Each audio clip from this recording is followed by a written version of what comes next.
Hello and welcome everyone, Stormy Sensei here. Gonna play through some Final Fantasy XII today. If you're watching this over the playlist, you know, obviously you just finished play session number 6. But IRL, live streams world, it's been like almost 2 weeks since I last played this game. I had a week's vacation. And wasn't able to play it all. I'm gonna probably spend a little bit of time thinking about what happened last time.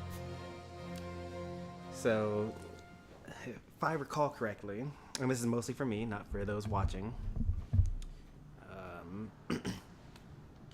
is there actually a thing that tells you what happened in the story so far? No, there isn't. That would be kind of nice if they had that. But anyway, what's that area over there that I'm able to go to? Oh, that's just a new location.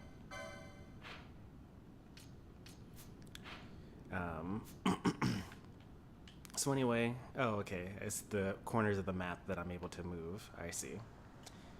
It's like this, you know, triangle or like little divots there. So last time we escaped from prison again and met up with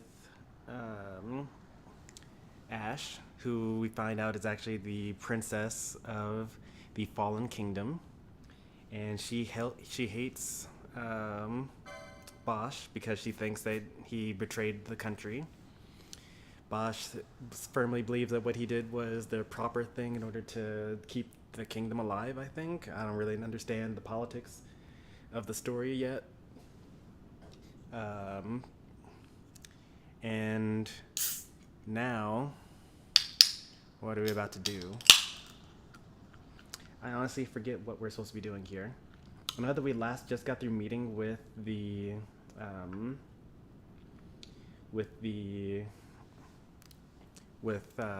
Ashe's uncle, who is lording over this neutral location, Jerba. And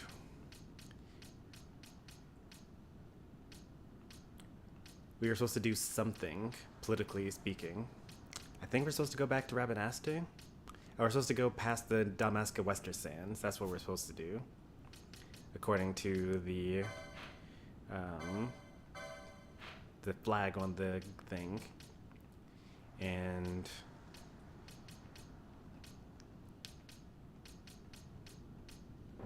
we're supposed to go west of the Western Sands. That's right, I remember now. But I don't think we want to do that because we haven't explored all this stuff up here. Like, I don't know what that area is over here, and I don't know what this area is down here. So we're gonna do those things first before we do any story stuff. Hello there, Ryan. Welcome back to the channel.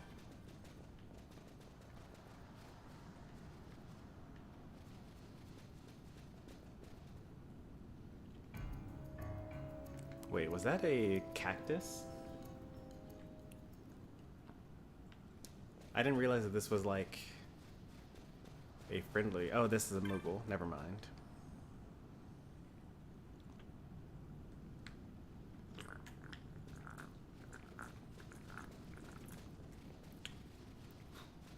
Alright, let's try not to play this game for 6 hours today.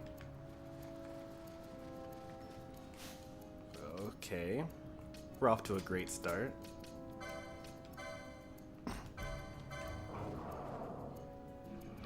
Never seen this guy before.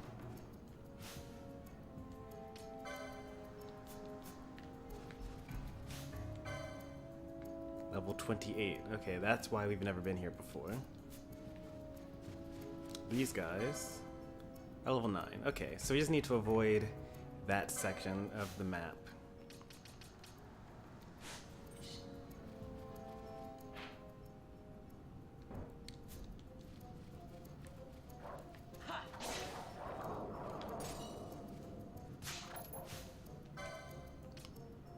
Level 10? Okay, we can actually fight those.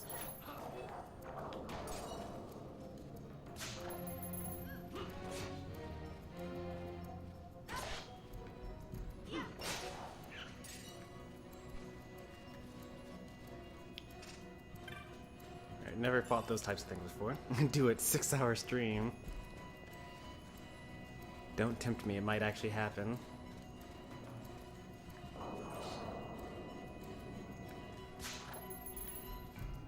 Handkerchief.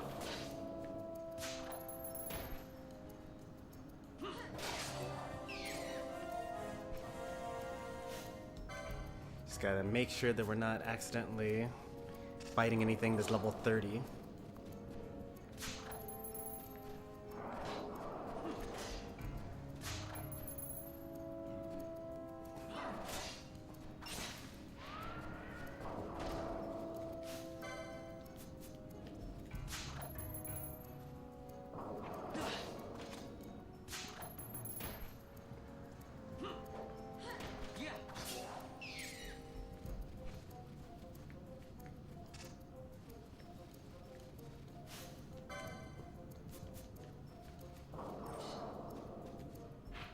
What is the button that you press in order to... There it is, okay. Now I can see where I'm going.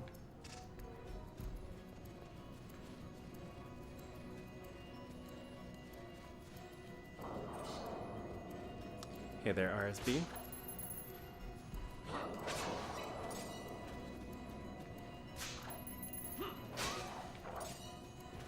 Hopefully everyone's ready for some Final Fantasy XII action.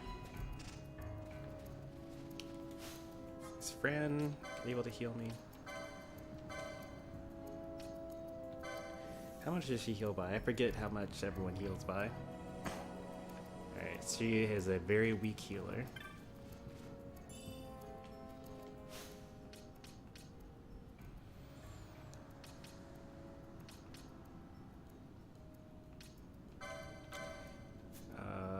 I also don't remember where we were doing for licenses yet. Oh, we were trying to get to this. Okay, that makes sense.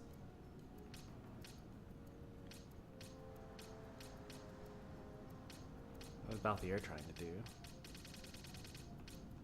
Get this, probably. She was trying to get this. Alright, makes sense. Alright, I think I'm all caught up now. I noticed that you're learning a new character. You were advertising it in the Discord server.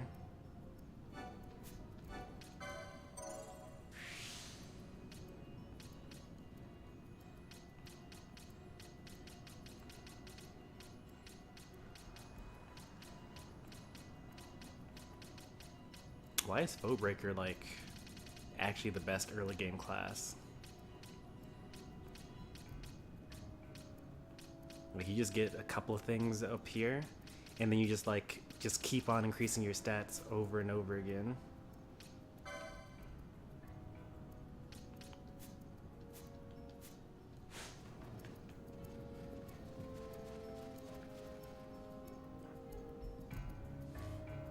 Oh, this guy again.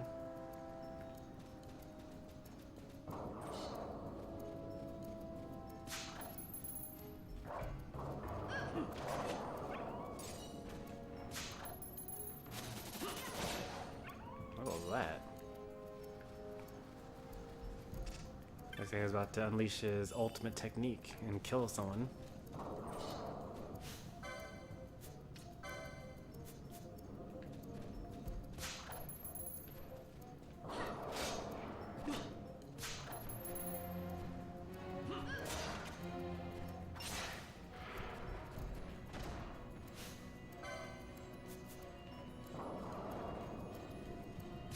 Well, learning Steve. Probably not a bad idea. Figure out some weaknesses. One of the easier ways to do that is to learn the character. And if it happens to stick, then you just have like a good character that everyone's learning. But also, you know, everyone's learning to fight against it as well, so it's good and bad.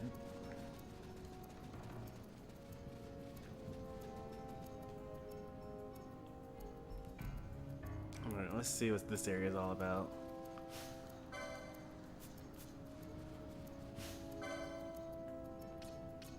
Level 11s, no problem.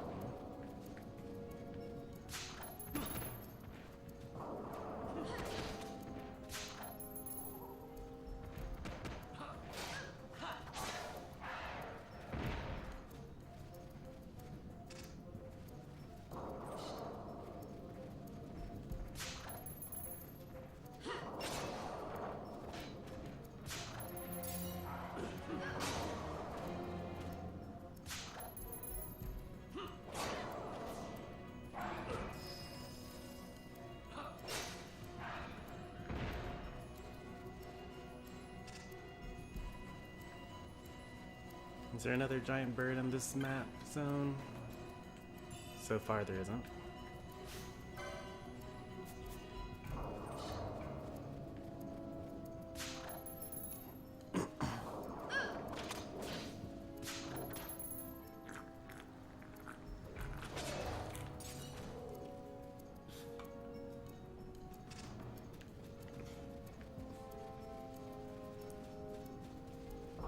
I'll just counterplay their counterplay. And it doesn't really work like that. Because when I thought for sure that there was like another red line from somewhere unexpected, which would have been really bad. There are like 90 characters in the game. So like, if you know your character, that's cool. But like, you're not gonna know what Steve does against Wii Fit Trainer, for example, right? That's just like such a random character that isn't very common. Or like, what do you do against Ice Climbers? Or what do you do against Olimar? Things like that. But each of those players is a master of their characters that also know the Steve matchup just because he's so common. Or not that he's common, but he's a big tournament threat. Because, you know, he's a strong character you have to prepare for. And he's like in the public eye right now.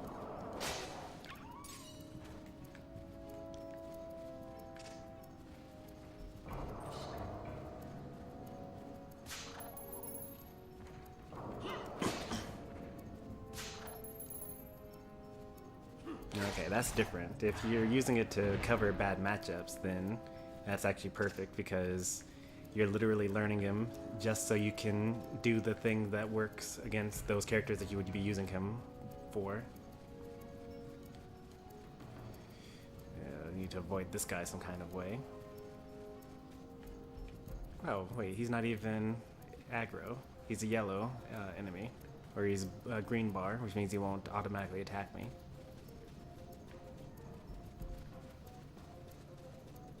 I'm still going to avoid him just to be sure.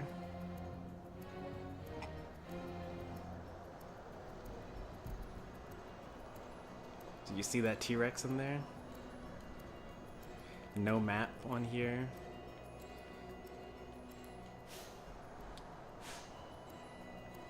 I'm waiting to see if we take damage just for being in here. A fierce sandstorm halts your advance. Okay. So we actually can't even go forward right now, which is fine.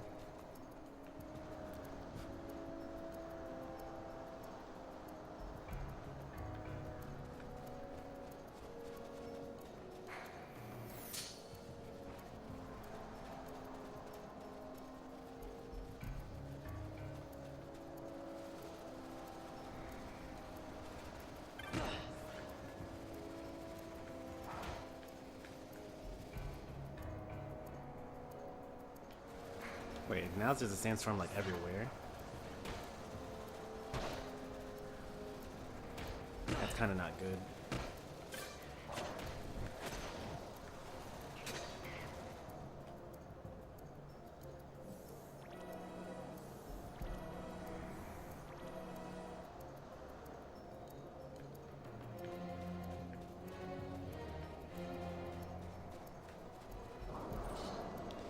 Not sure what that thing that cast Reflect was, or whatever caused so much damage to happen to us.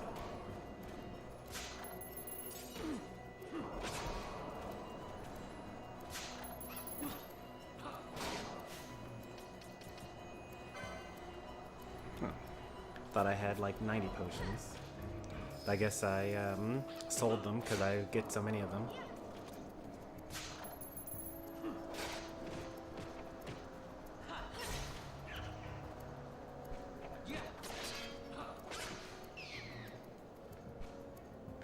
I feel like I made a grave error in going to that area and causing that sandstorm to happen.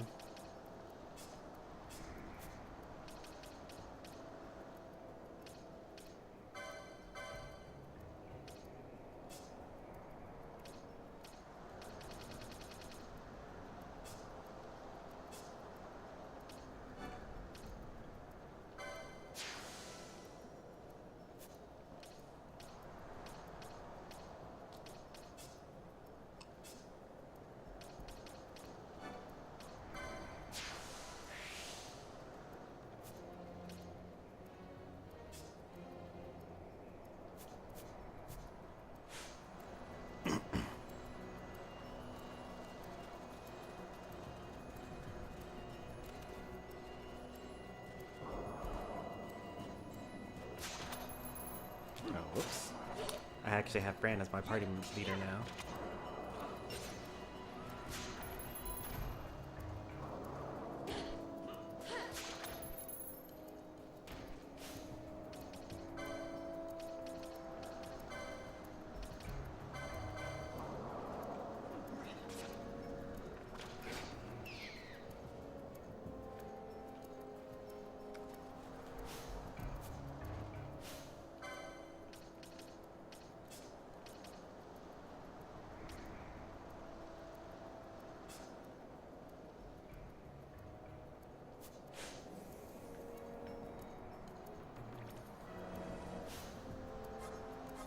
Does Pinot know Cura?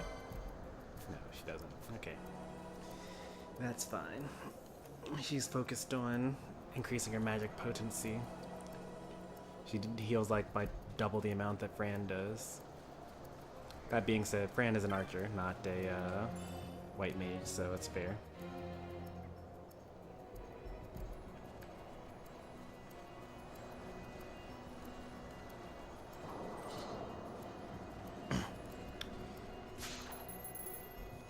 How does Midnight do against Yoshi?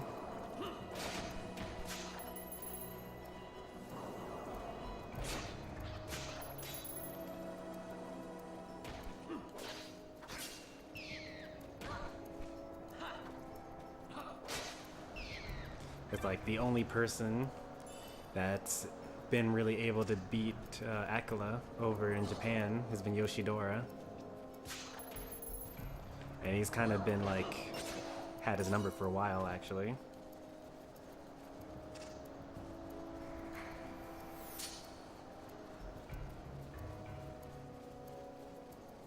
Or is there anywhere else I was going to go?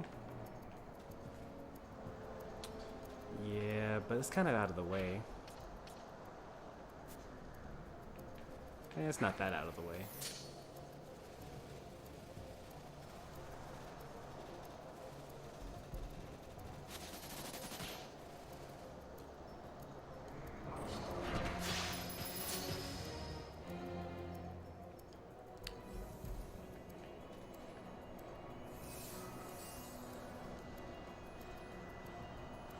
What was that we just got through seeing?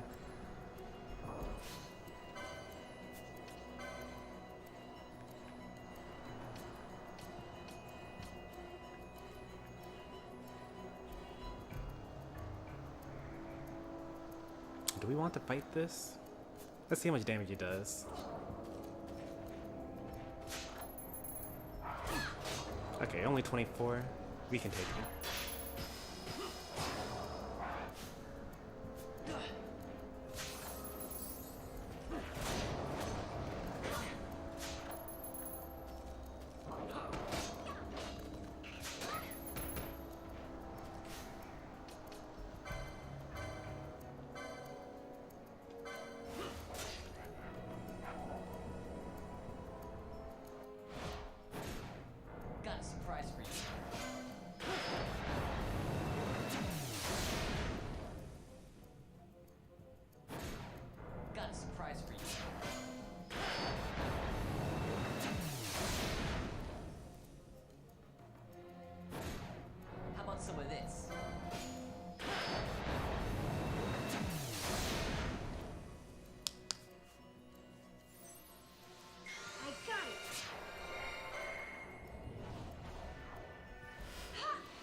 I really wish I could really look at these animations. I'm too focused on like the quick time event in order to use it more.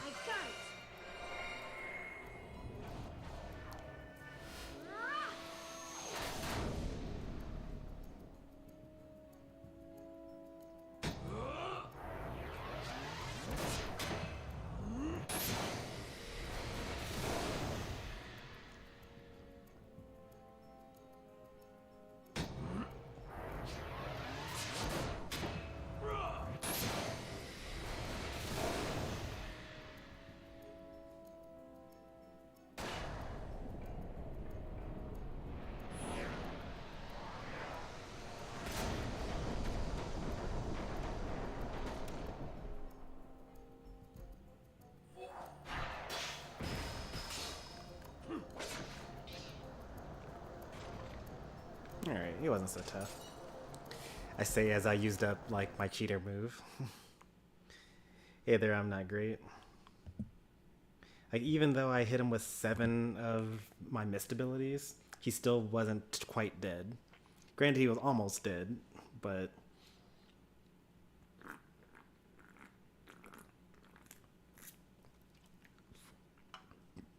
I think I should try to spread out the quick time events more.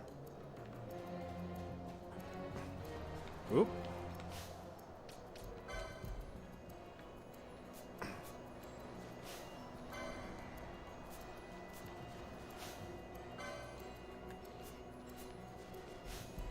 Okay. Looks friendly. And by friendly, I mean it won't automatically try to kill me.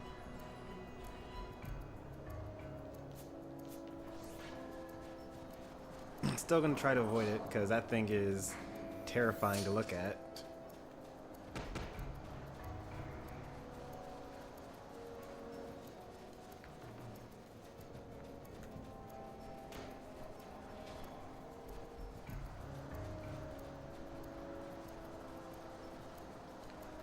Why did I trigger that sandstorm?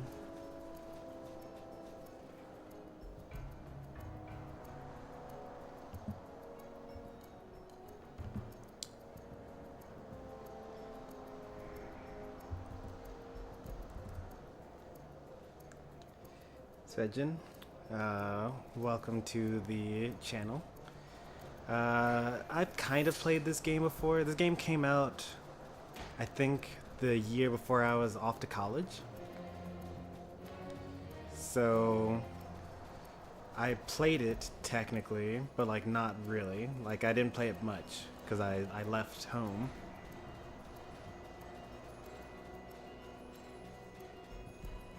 Because it was, my brother bought it, I guess I should say.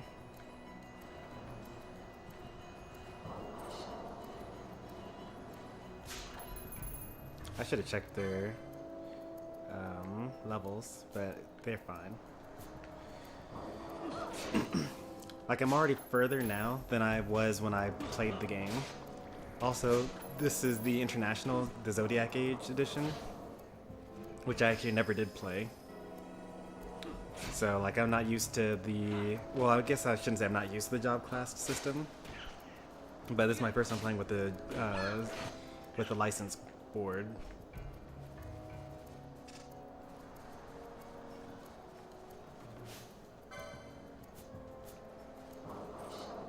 This guy's level 14. That's why he didn't get one shot. Still didn't really stand a chance. This is probably where a mark is going to be later on.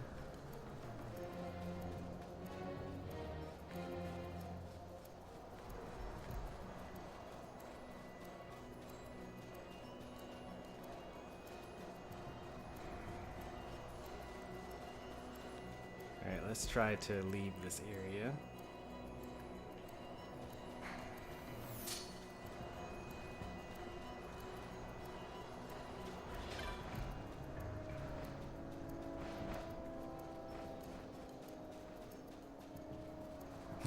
Into this super secret cave. Even more terrifying.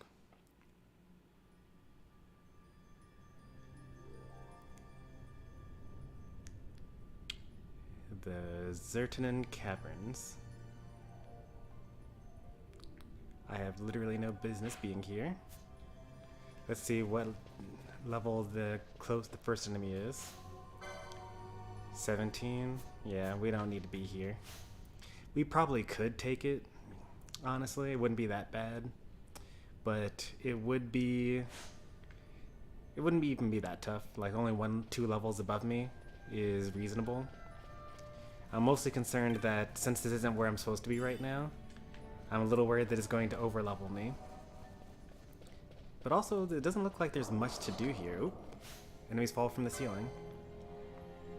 Okay, weak to fire, it has regen.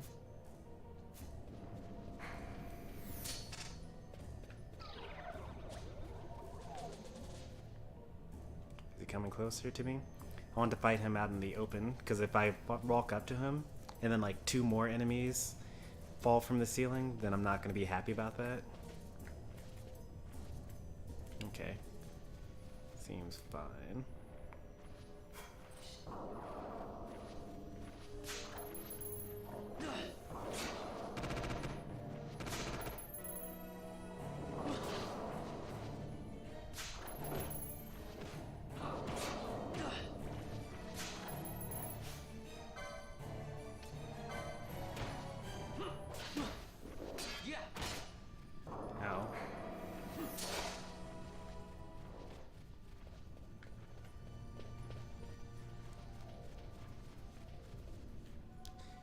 Alright, I could probably do this with, what's her name? Ashe in the party.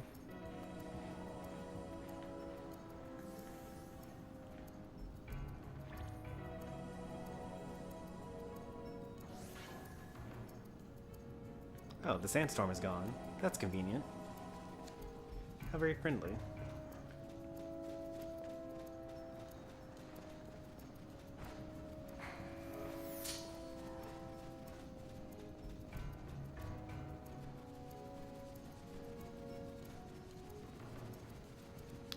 I needed to like cast magic on the slime, but I wasn't ready to fight the slime and the frog at the same time. Probably one or the other, sure. Because their physical attack was doing like 200, and Penelo heals by 200. As long as he didn't like do some crazy like party-wide wipe thing, it would have been fine.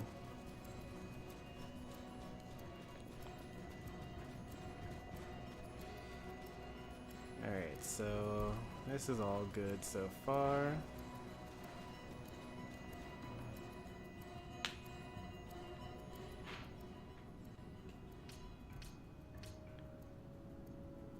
Do I want to check? I don't remember whether I checked to see whether there were new marks to be had. But I think we're going to a new city soon, and we can check the boards there rather than going back. I'm pretty sure we're going to a new city soon. Don't quote me on that, though. The reason why we're running past all these enemies is because I'm just avoiding leveling up. Not for any particular reason that I know of, but generally speaking, Final Fantasy games, you don't necessarily want to level up as soon as you can, because usually there's some special mechanic for stat growth that wants you to hold off on leveling up until later on.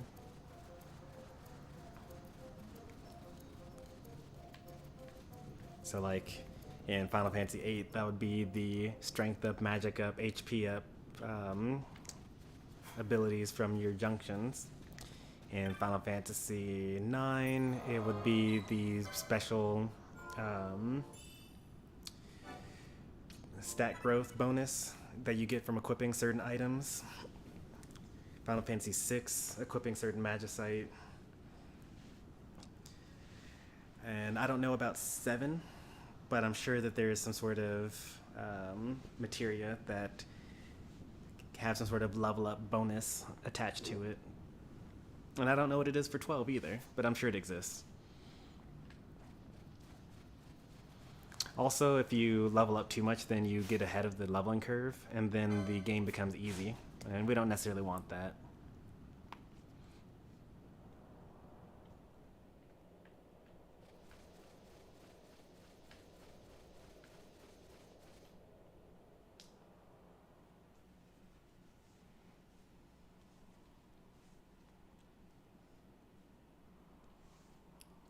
Ogre against Sensei.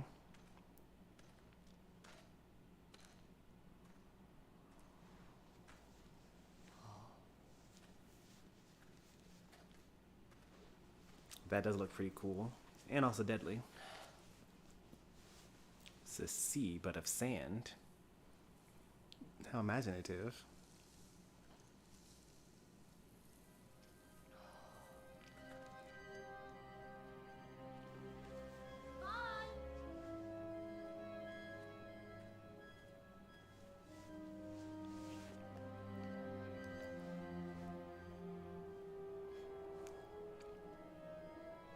So where exactly is Wraithwall's tomb? We're going to Wraithwall's tomb.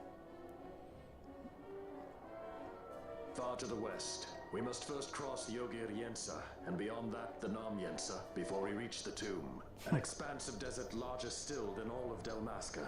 We must pace ourselves. If you grow tired, we stop and take rest. You don't have to worry about me. I'm tougher than I look. You are at that.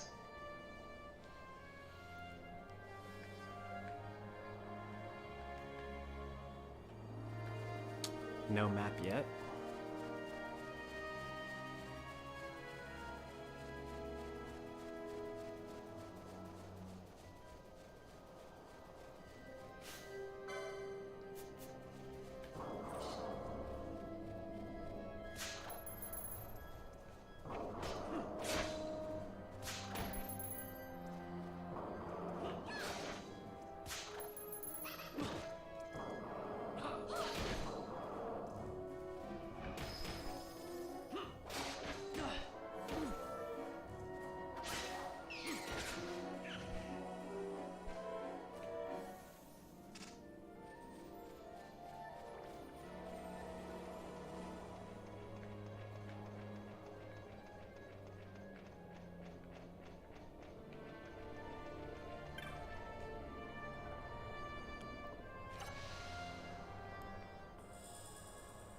Got a map. Let's see what this is. Alright, we got 2 maps. Oh, that's so huge. Oh, there's so much to do here.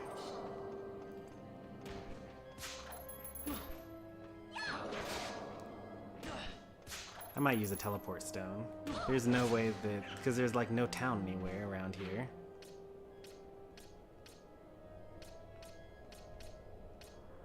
Maybe this is a town.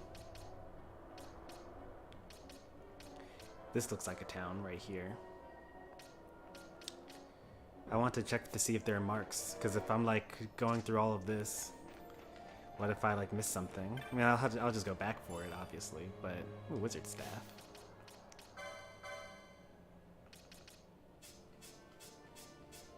Useless for me.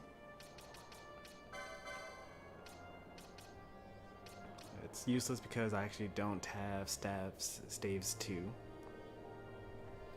More attack power, more evade, more magic power. No one's able to equip it.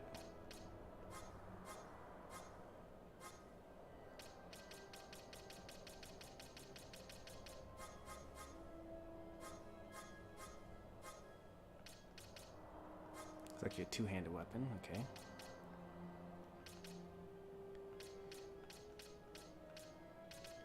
Actually, we might not be able to get this because this is rods, staves versus rods.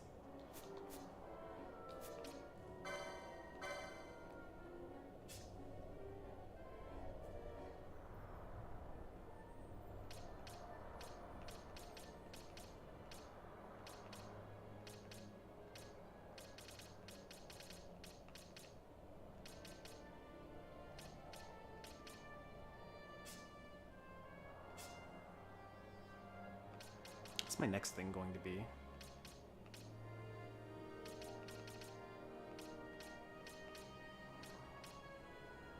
Heavy armor 2 sounds kind of nice. It'll be better than whatever I have, right? Unless I have heavy armor 3. Heavy armor 3, okay. Yeah, let's get heavy armor 2 next. Because I actually have some of that equipment now.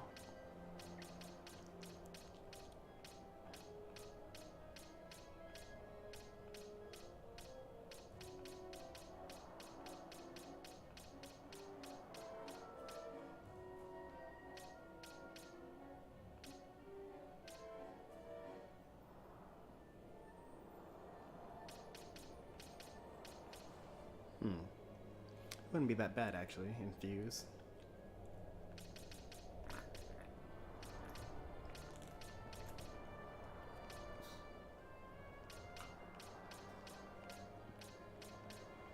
Some battle lore. I mean, the battle lore is nice, but like in between the battle lore is like these useless things for me right now. compare that to Foe Breaker, which is just like more HP, more damage, more HP, more damage, just consistently. You like basically get your weapon, and then you're like, all right, time to just get stronger and stronger forever.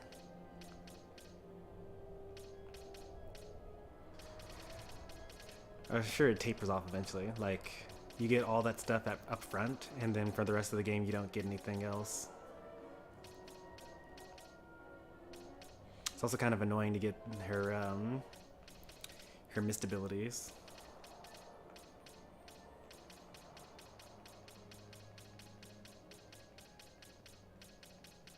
Well, she got 2 immediately, so I guess it's not that bad, actually.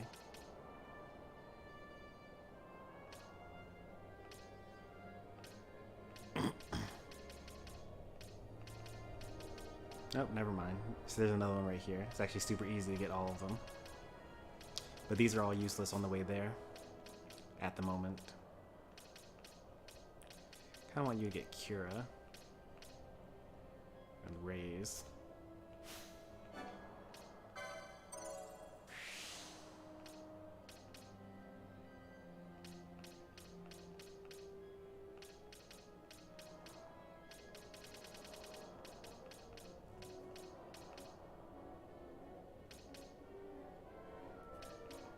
Then fill out these magic lures and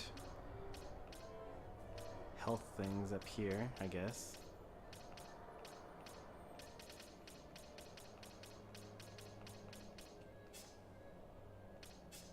Alright.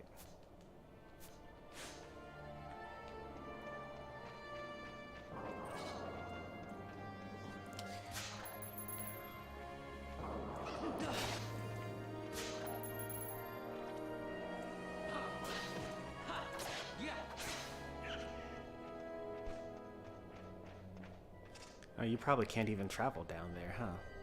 Like the only way to go would be over these platforms above the sand sea.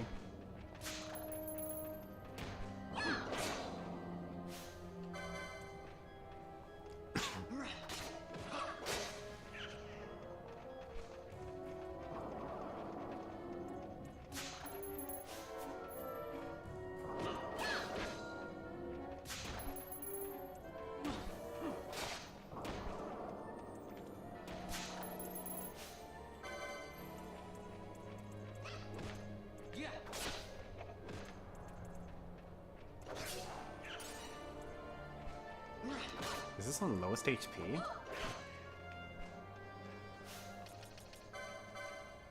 Oh, it is on lowest HP. Okay. Wow. Good on me.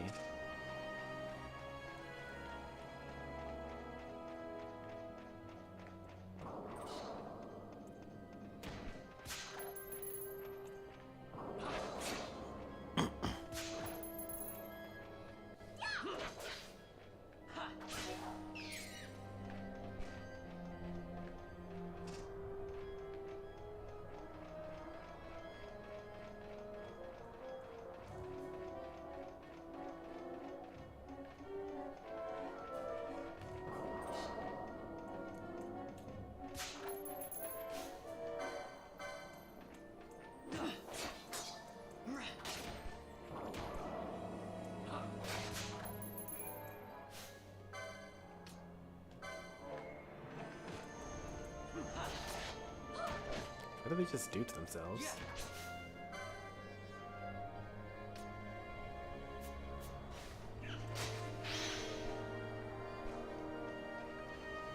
It almost looked like Berserk or something like that, maybe?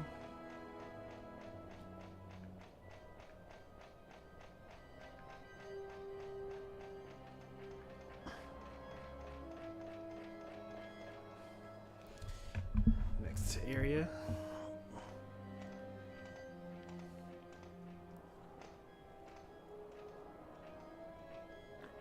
A construct to draw oil from the ground. Abandoned many years now, it seems. Did Dalmascans build this? No, the Rosarians. Their empire lies far to the west, ever at war with Arcadia. Heedless of the kingdoms caught in their midst. Dalmasca, Nabradia. Landis. Tis the small craft's fate to watch the list of the galleons and pray for light winds. Vossler, why are you here? Imagine my surprise when upon my return to Bogerba, I find both you and the Lady Ashe have vanished. Guest? I thought you above consorting with Sky Pirates. Malthir is a man worthy of our trust, and it was the Lady Ashe's decision. I am content to lend my arm, as I could not when Rassler died, when her throne was taken. Never again. I will defend her this time. You walk the Knight's path. The Lady Ashe?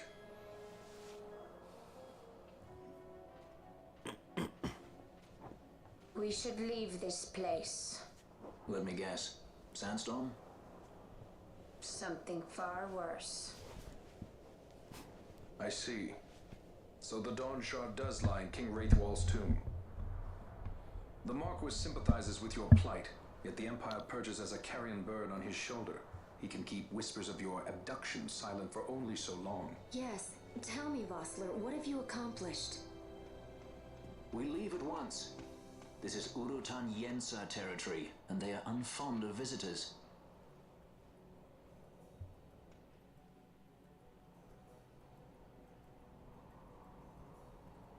Oh boy.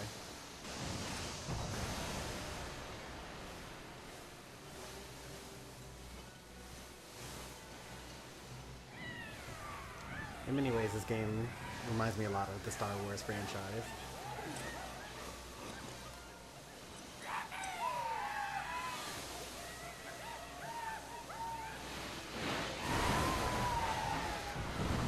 But also, literally, we step foot in this area, and then like a whole army of them just come towards us immediately. How do they even know we were here? Looks like we've attracted the wrong sort of attention. Let's quit this place while we still can. Move! Vossler! Have you found the means to restore Dalmasca? First, we must claim the Dawn Shard. It all begins with that. Nice. Bosser joins the party as a guest. And I remember now about remember more about what went on in the last playthrough. We went to Ashe's uncle and pleaded for his aid, and he was like, you know, you don't have a claim to your birthright because no one knows who you are. Everyone thinks you're dead. You get to be some random person. And we lost the goddess Magicite, so now we're going to find proof of her lineage and her claim to the throne. That's why we're going to the tomb.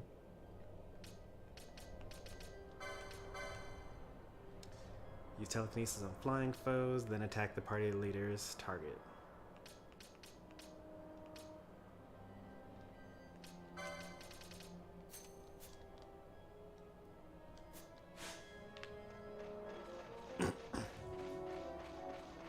He was really going to just kill everything and then afterwards revive us.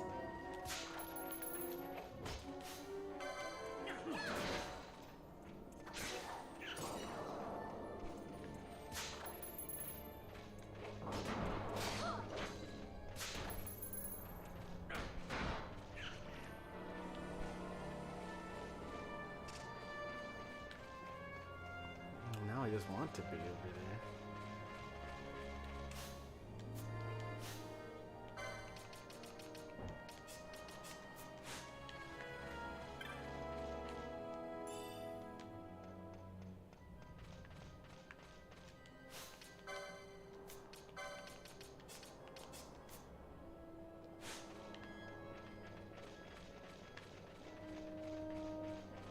That red circle is a floor trap. If we set it off, then it deals huge damage to everyone around us. I don't remember whether allies can trigger it though.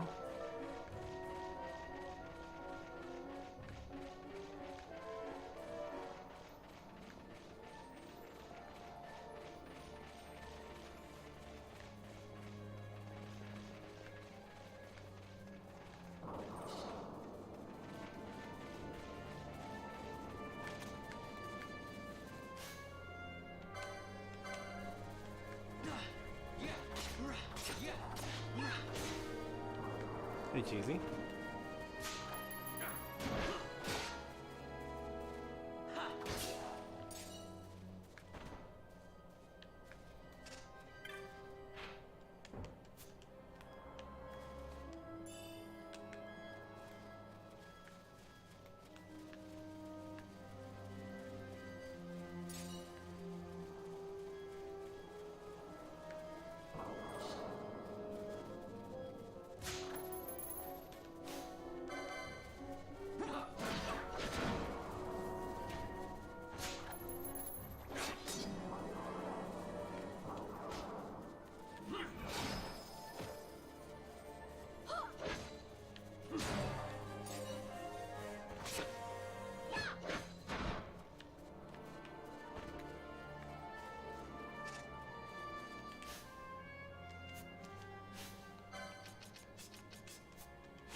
Gotta double check for treasure chests before we move on.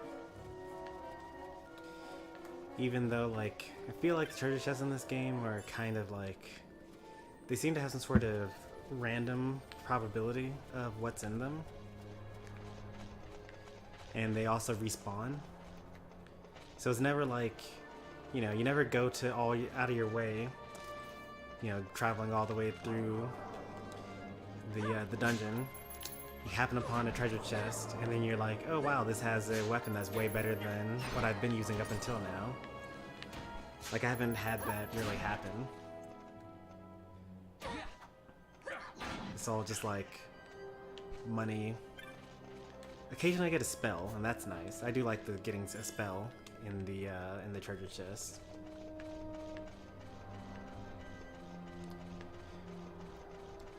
I think it's mostly because just shops are so few and far in between, and then you need to have licenses to use everything anyway, that money is like not that important for me in the game at this point.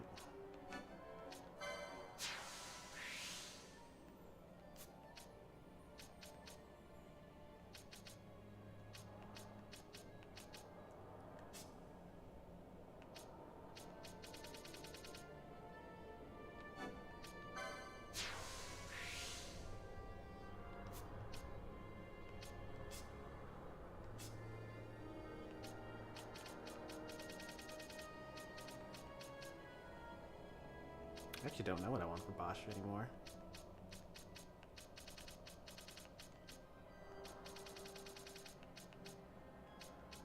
Guess he could just start working his way over here. Well, I know that I want to get heavy armor too.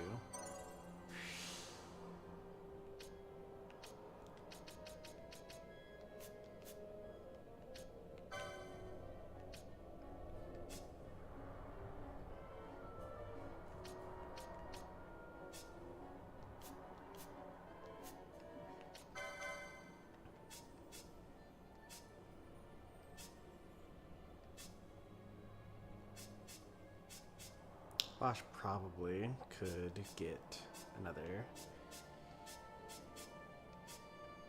so could Fran.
are my techniques here? Infuse. I should probably do something with that, huh? Since I have an empty slot right now. Oh, I do. Self HP less than 30%. So if I'm at less than 30%, then I'll use Infuse, then I'll heal to full.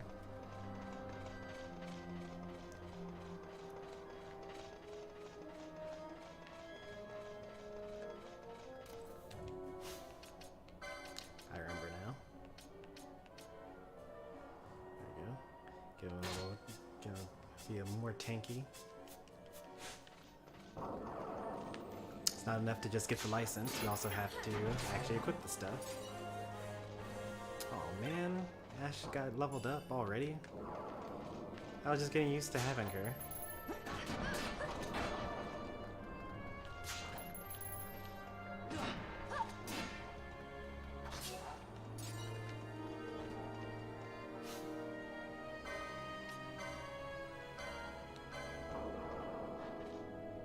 It's like you're kind of slow to cast.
Golden amulet.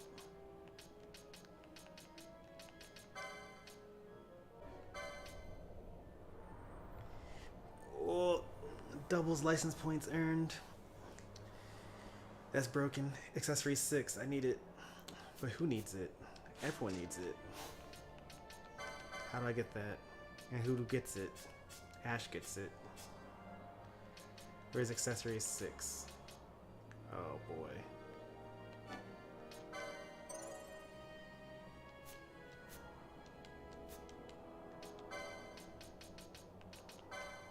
Ashe kind of got lucky.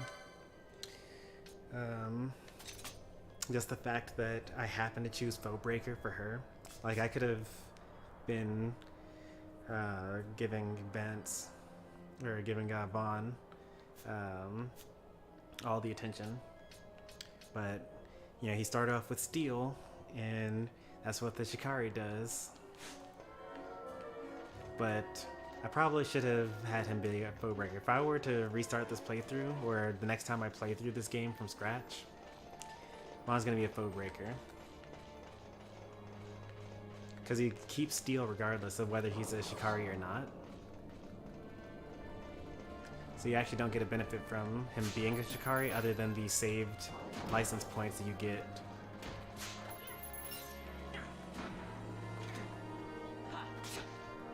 For not having to learn Steel. It's a very minor benefit.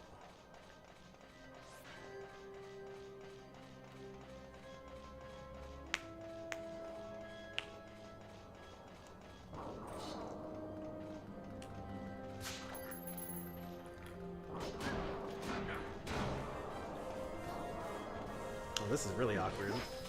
Vaan leveled up. And switching him out for Penelo means that I have... Okay, good. That was perfect timing, actually. Because Balthier can switch with Penelo.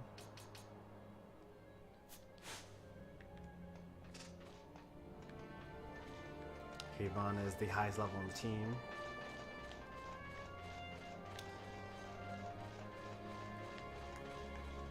Well, I'm somewhat serious, but not really, because like I could just go to the first town and then just reset my job license allocation.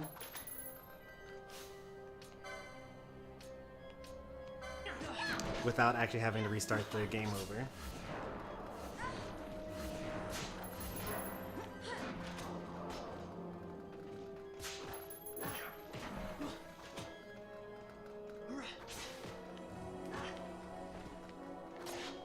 But just like realizing too late how good the Foebreaker's license board was is more what I was talking about.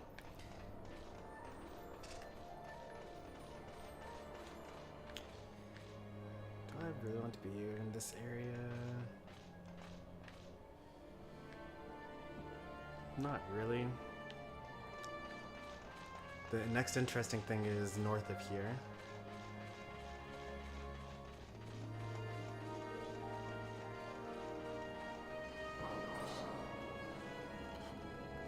How long have I spent on this game so far? Only 20 hours. Like, that's longer than some playthroughs of other games. But given that it's a Final Fantasy game,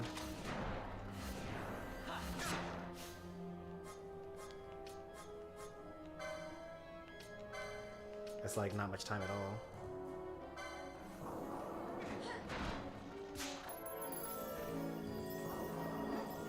Wow, that's really powerful.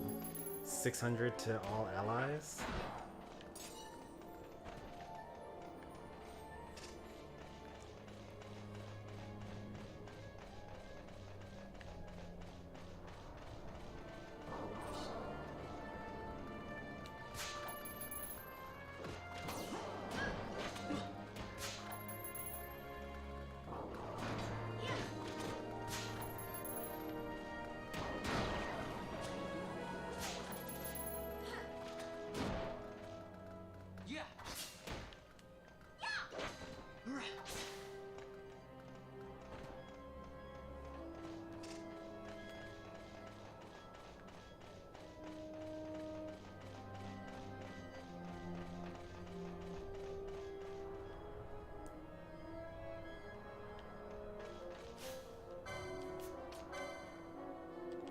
They're still pretty weak.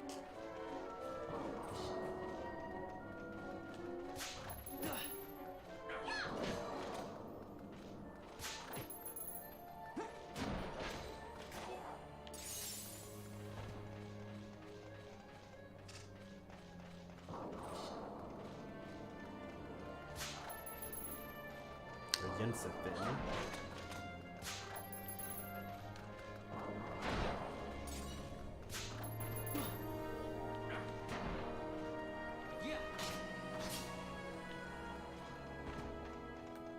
Must be loot.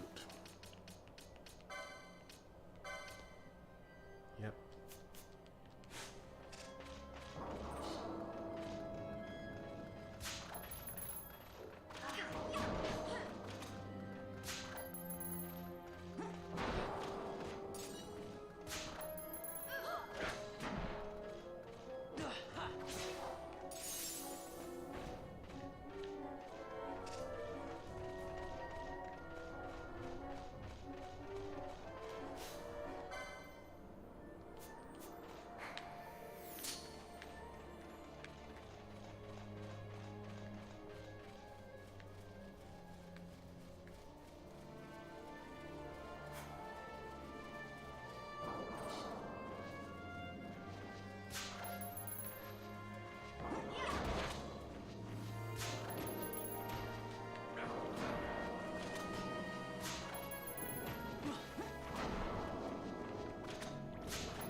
Wow, the system works. That was a perfect example of my gambit system working exactly how I expected it to. You steal from 3 enemies, your allies hit the enemies that you were stealing from, and then you work backwards and kill enemies based on how weak they are already.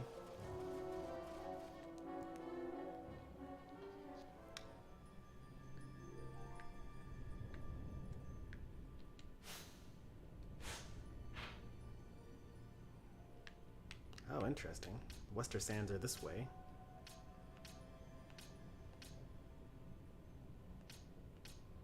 We've actually been here before, apparently, but I think that the enemies were too difficult, which is why we turned back. Let's see how they are now.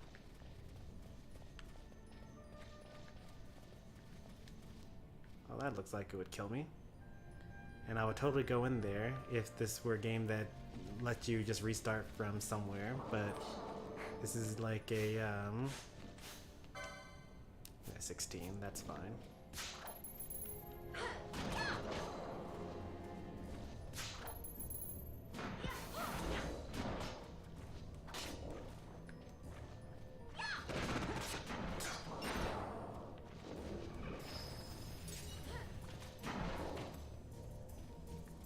But the issue with this game is that if you die, you just go to the title screen.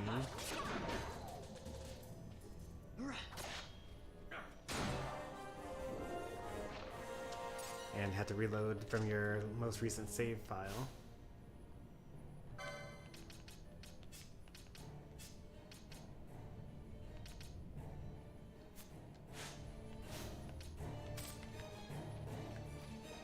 So, playing this game for a long period of time without seeing a save file or a save crystal is actually terrifying. How long have I been playing Unite for? I started playing Unite when it first released on the Switch. 36 enemies, okay. So we're out of here, because this is not the place for us.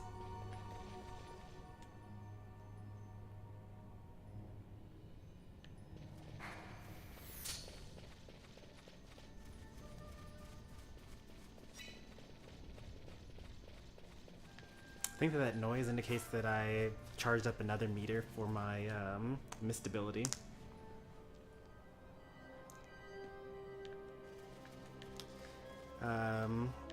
I know that I've seen you around on the channel before, but I don't remember seeing you in my Unite streams, Ryan. What is your Unite username?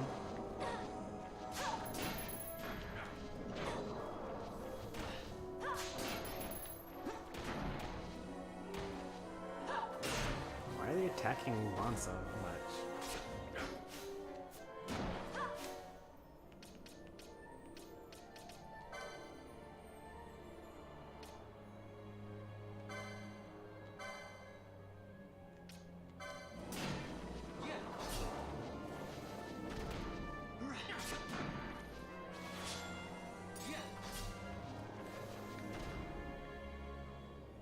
That was so weird.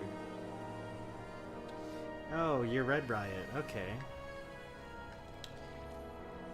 Yeah, we just got through playing right before this stream.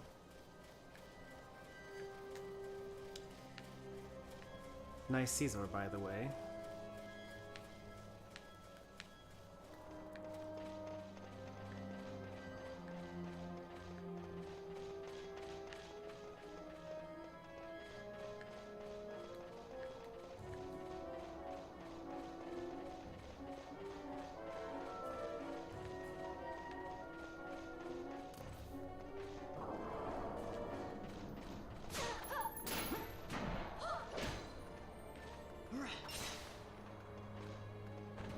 I wish that there were like a enemy targeted by Vaan.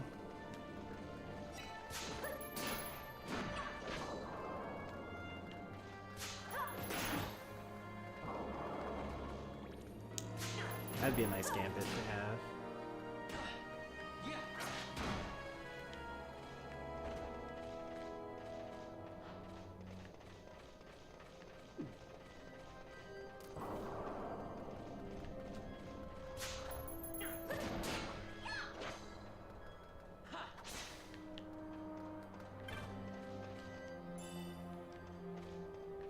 That's probably a weapon, right?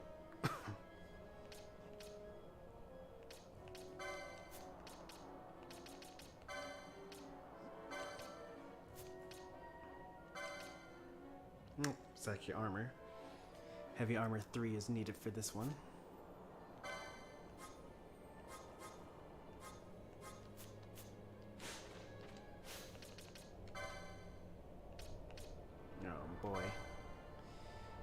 I should really like trade off the what's it called?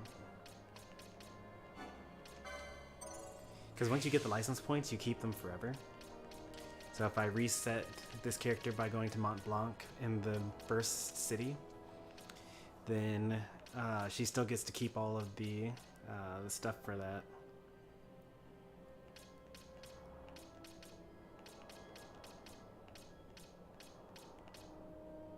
I don't have Axe or Hammer 3, or don't need to use it yet.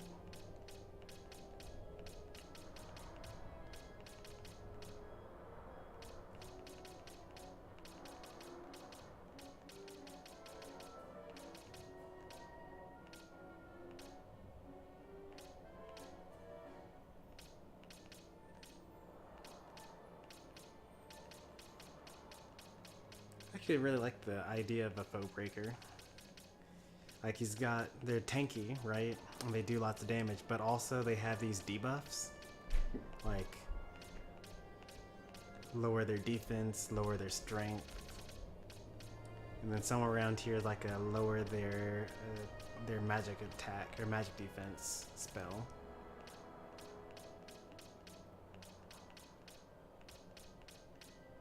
I don't know where it is, but it's around here somewhere.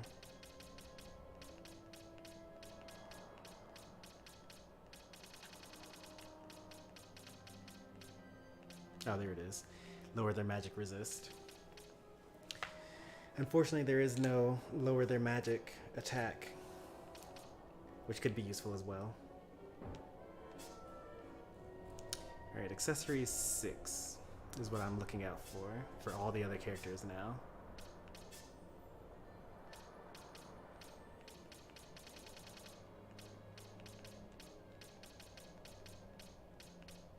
Oh, Bosch already has it, which is nice. And then let's find where it is on for Pinello. Accessories 6. Alright, that's the next thing I'll get. In fact, I think I can get it now. There's nothing else that's more important to get that right now. Maybe this one's pretty nice, but we'll get this now.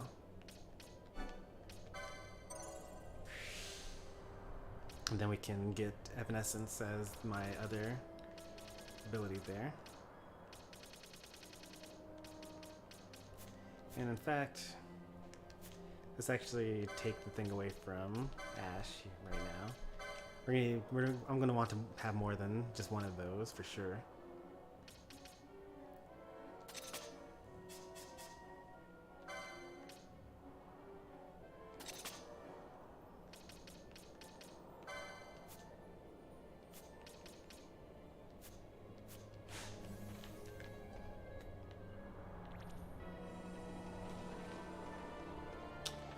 Where am I? Over here, okay. So that really interesting location ended up being a dead end. It's not really a dead end, but it's basically a gameplay dead end rather than like an actual physical map dead end. So I'm not going to be able to go any further.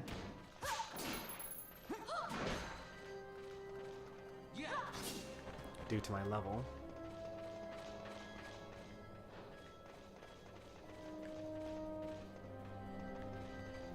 That's a pretty cool looking area north of here.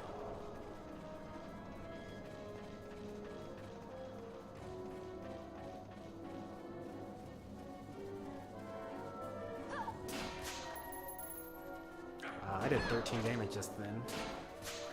And 76 just then. What's up with that? Oh, 15? Okay, I can take it. It's gonna mess with my chain, which is unfortunate.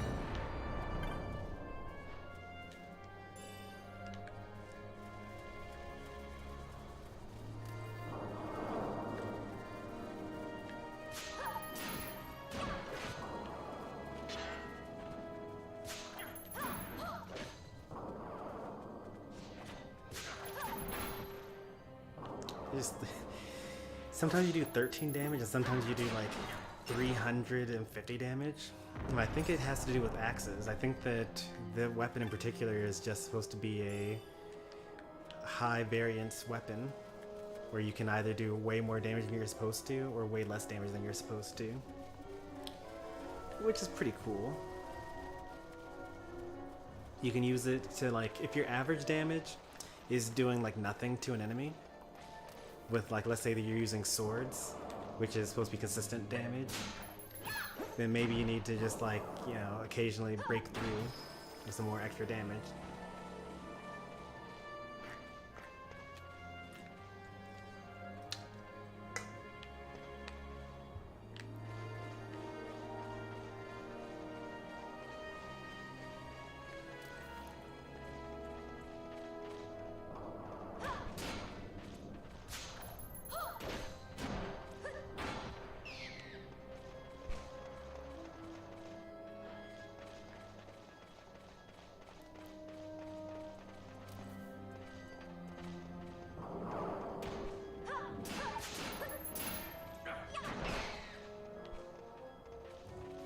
It's just awkward when you do one damage sometimes.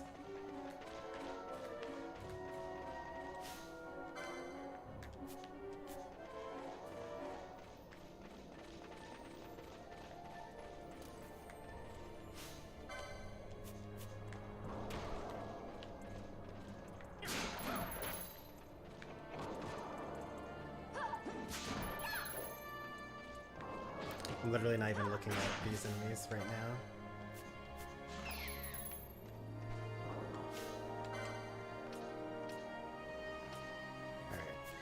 Level 15, I can take them.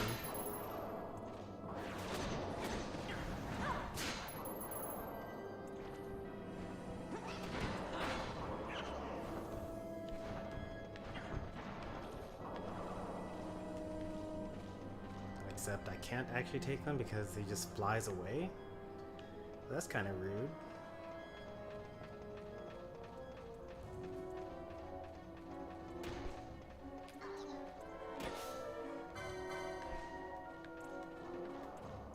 They're gonna come back at full health?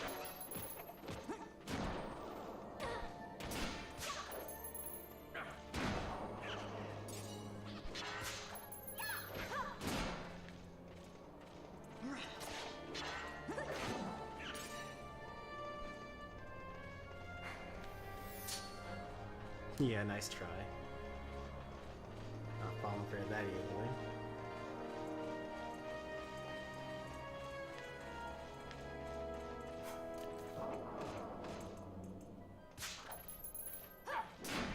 Try to get your AI allies to just run in through the traps and kill themselves.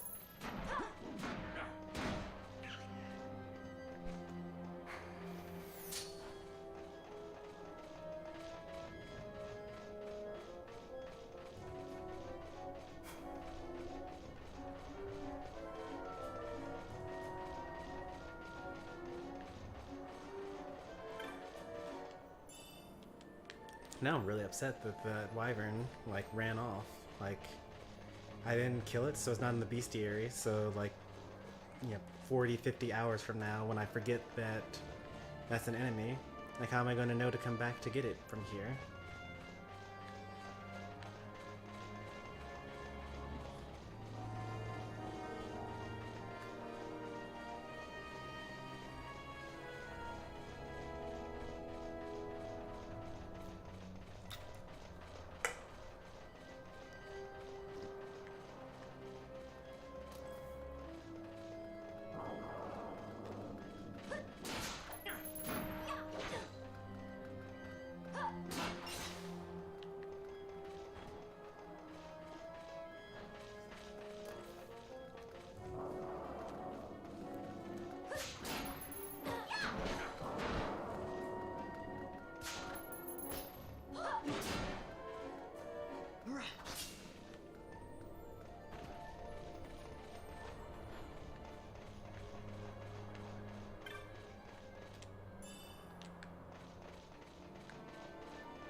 that's a good treasure chest right there. Yeah, the first time.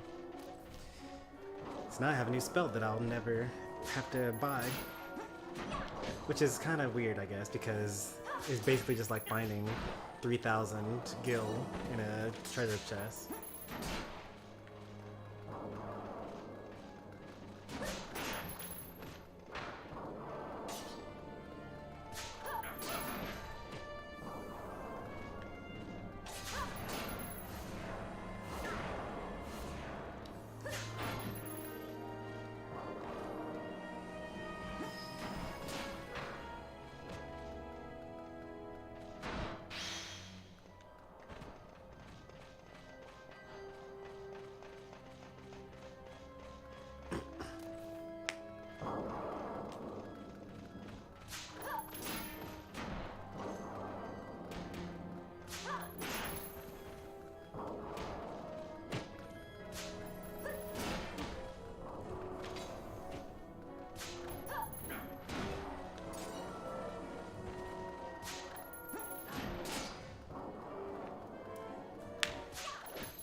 Sure. No, that's kind of weird.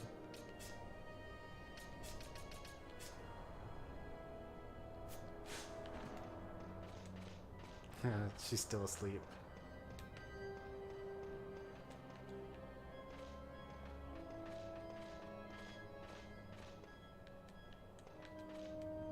Does it ever wear off? And I know I could just like attack her and have it wear off.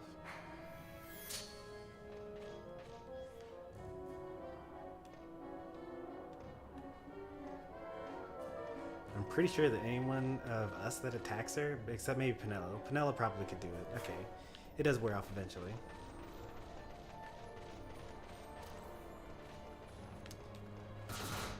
Grinding characters, kind of the opposite. I'm trying to make sure that no one, like, I'm trying to keep our levels even. So I don't want anyone to be like way stronger than the rest of them.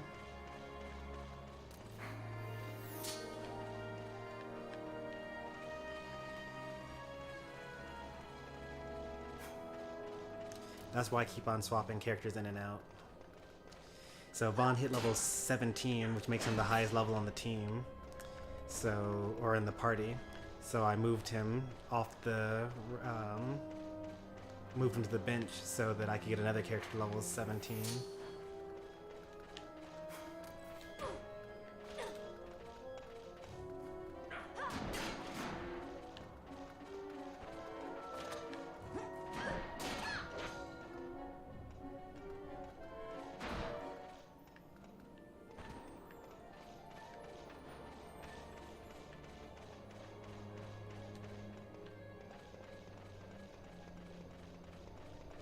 Yeah, every time someone levels up, I move around so that everyone on the party should be my 3 weakest characters at any point in time.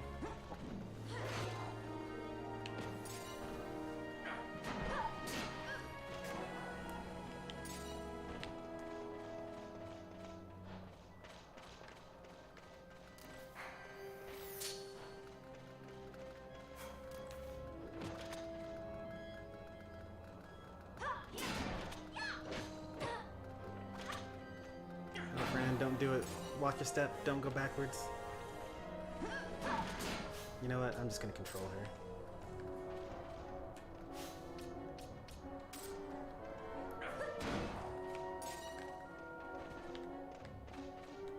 Let's see. If I want to progress, I would go this way. If I want to just kill more things, I'll go this way. I also want to see what's on the rest of this map.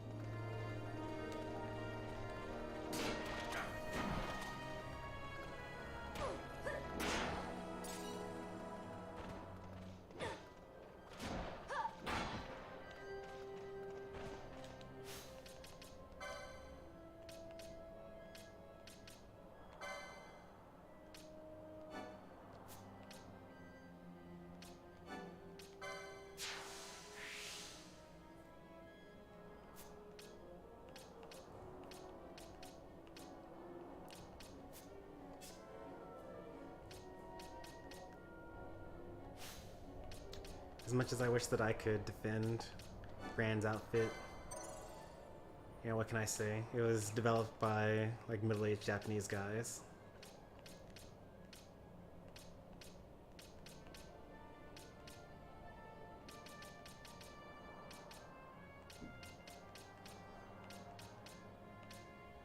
That's nice. Maybe we should go for that one, swiftness.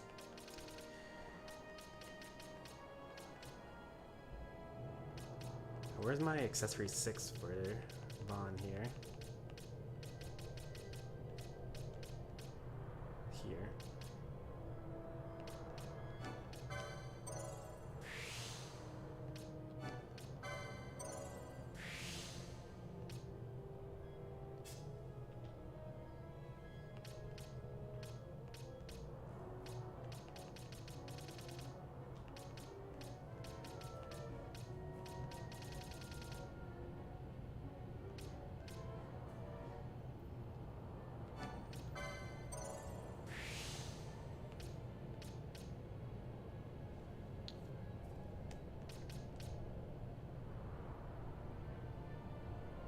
Some characters and some character in some games just look the part. Yep.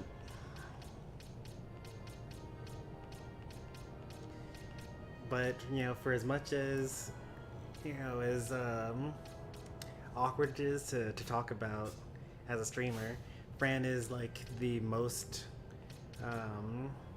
what's it called, recognizable character from the game.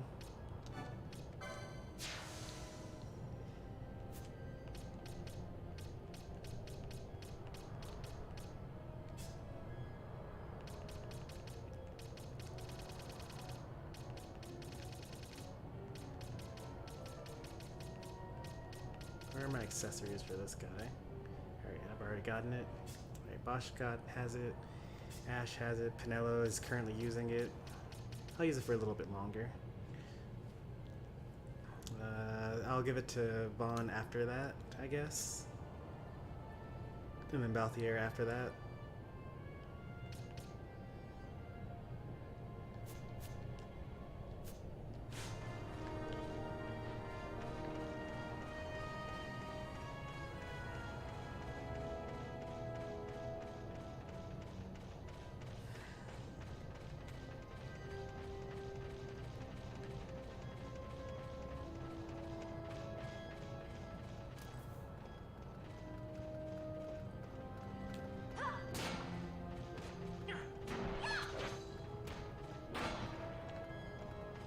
Man, 2 low damage rolls in a row. That's rough.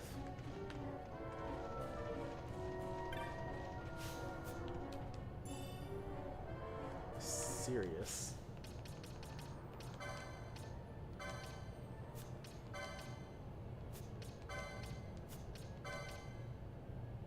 It's a gun. For guns, 3 is necessary for it. I no longer have a gun wielder on the team. It has something to do with her using a bow. Yeah, that's the reason.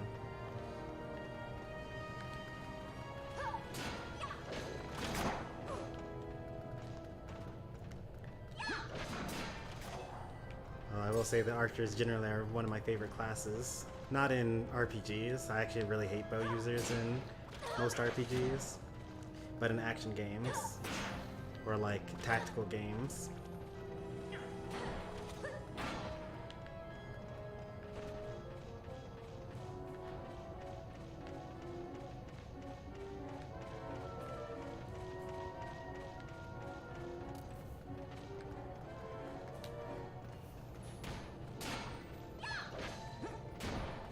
Fran, what are you doing over there by yourself?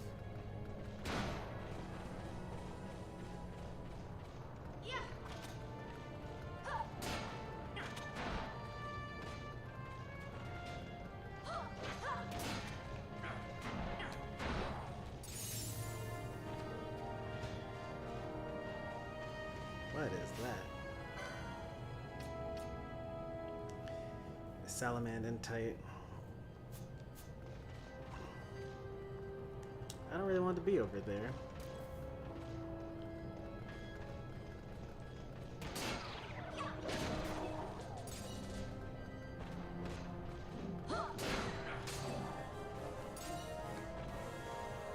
Just kind of wandering about the map.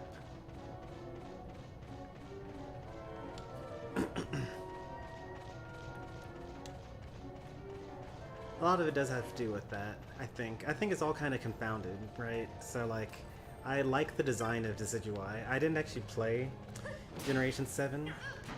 I never owned a 3DS. And so, I didn't get to play as that character, or have Decidueye on my team, until the DLC of Pokemon Sword and Shield. By then, I kind of knew Pokemon a bit better. And so I basically looked at Decidueye's stats after finally getting to play him after so long and said, this character's kind of really bad. Like, actually really, really bad. This is such a bad starter type.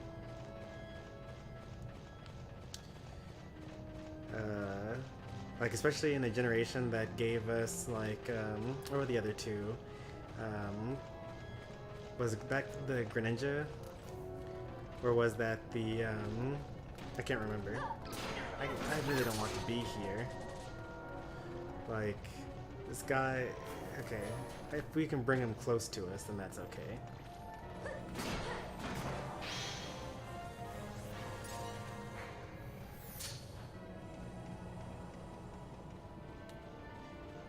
This is just so intimidating.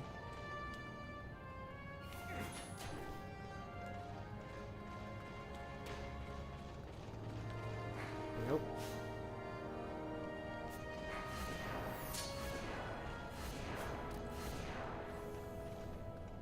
There we go. Okay, so it's Primarina. Primarina's still really good, right? Like, water fairy. And I knew about Incineroar. That wasn't the one I was forgetting about. Because I couldn't remember whether it was Greninja or Primarina, though. But those are two really good Pokemon. You know, Incineroar much more so. One of the best doubles Pokemon to just, like, ever exist ever.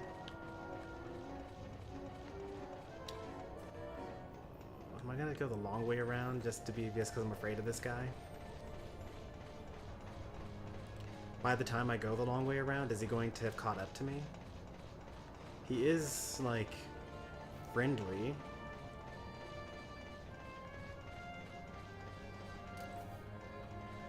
He won't attack me, at least. It's also going to be funny when I'm, like, level 50 and I come back to this area specifically to kill him. When I'm at level.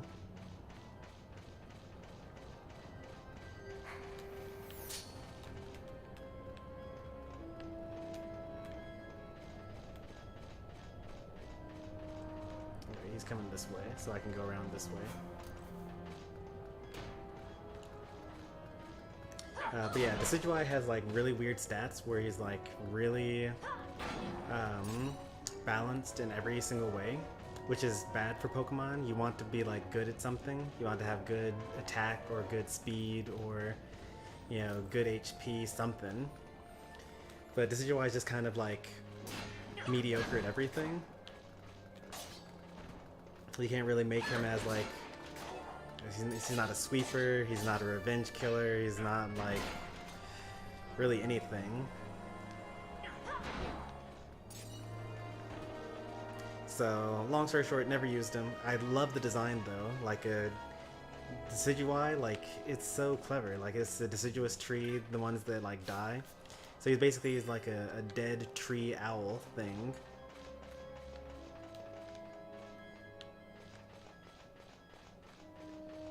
Which way do I want to go here? Let's go this way. That leads me to the more interesting thing. I have played Legends Arceus, but not that much of it. I played about 5 hours of it. But not even really 5 hours of it. It's like 5 Stormy hours of it. I tend to go through RPs really, really slowly. Because I just like enjoy things. I gotta take my time a lot. Like as you can see here, right? Like I'm just kind of exploring every inch of the map and picking up treasure chests and like, you know, menuing all the time.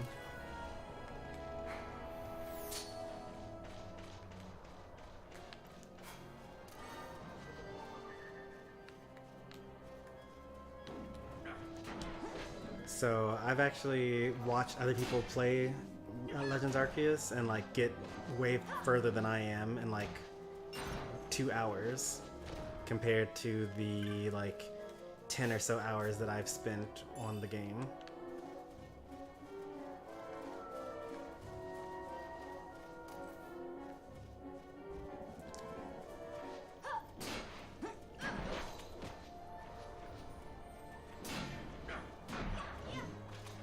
It's very unfortunate because Pokemon Violet comes out very soon, and I'm going to be a whole game behind. I'm going to have to be juggling 2 Pokemon games at the same time on the channel. Either that or just say, you know what, Legends Arceus is no longer a stream game. I'm going to play it off stream. There's not really much of a difference between an on-stream game and an off-stream game anyway. Most of my time I spend gaming is on stream. Like I just do maybe like an hour before a stream playing something like Unite.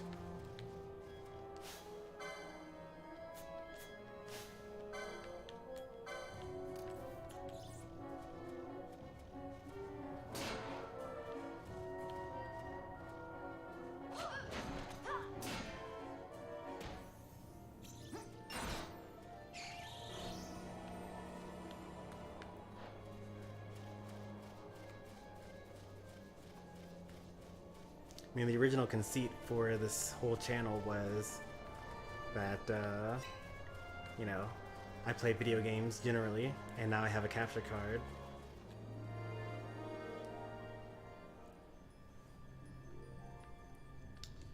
Alright, where are we now? Back into the Zenitian caverns.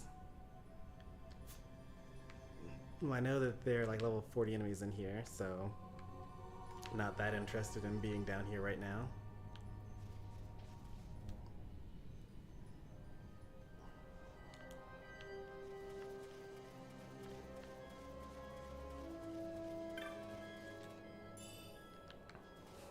I'll be more adventurous after we hit a save point. Like, it's really difficult for me to take risks when this is one of the types of games where game over just means reload your save point and redo all the things you've done up until now.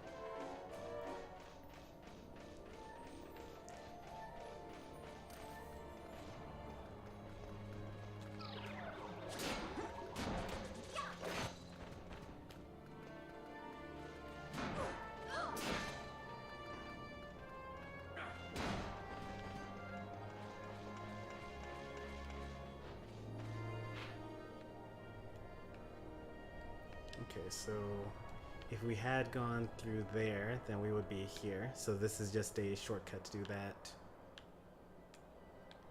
That looks like it would have a save point on it. Actually, that's definitely a save point right there. I should try to get there. This is a dead end. So we'll just explore this, because maybe we'll get a nice treasure chest from it. Who is your starter for Arceus? Decidueye. Suddenly I don't really want to go down there anymore. I know that it's friendly, it's got the green bubble, but I don't know what kind of weird triggers this guy has. Like in Xenoblade Chronicles, there are these friendly enemies that are way higher level than you. They don't attack you unless you happen to cast magic while you're close to them, and then they go berserk and kill you. And since I do have a white mage on my team, I don't necessarily want to put myself in that situation.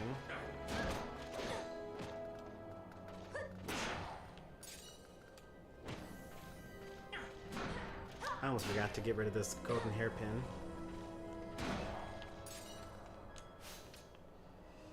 Let's see what the damage is. 95, not so bad. I'll give her a couple more. Let's I'll let her get to 100, so like 4 more enemies.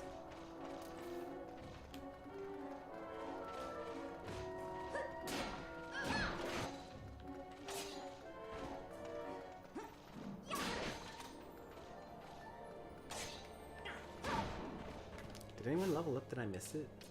Oh, Ashe and Penella both leveled up. When did that happen?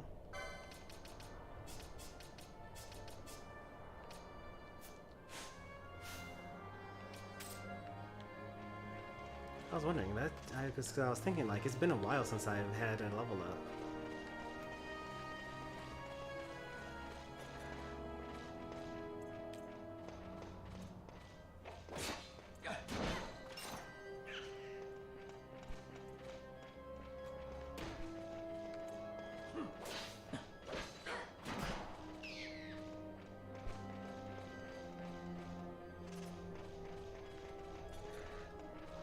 Oh, I don't have Libra on anyone right now.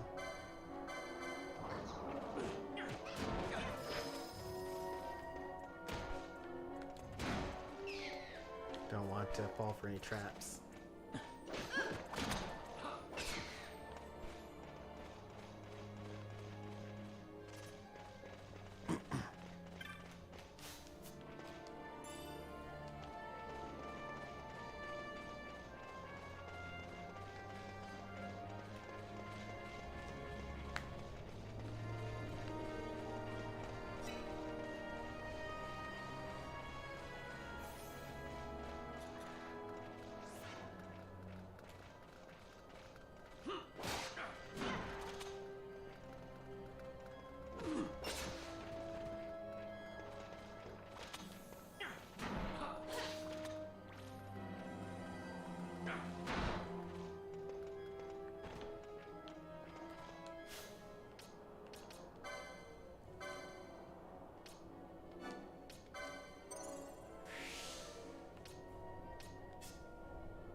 That's expensive. And it's not going to be useful for a very long time, but I need to get over here. I guess I could go this way, but that's still expensive. That's like 150, 180 anyway. Is there a cheaper way of getting this?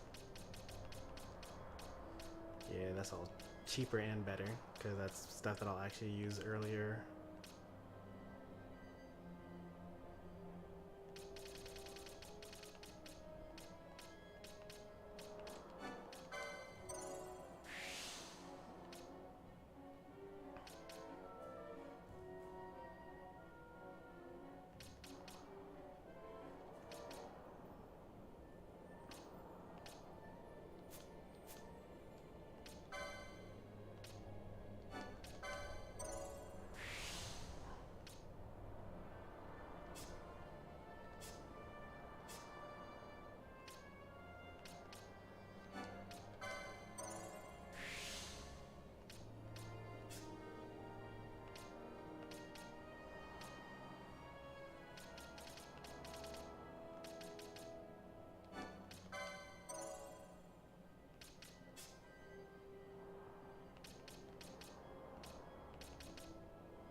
What I need is a blood sword. That'd be nice for this character.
Okay, sure.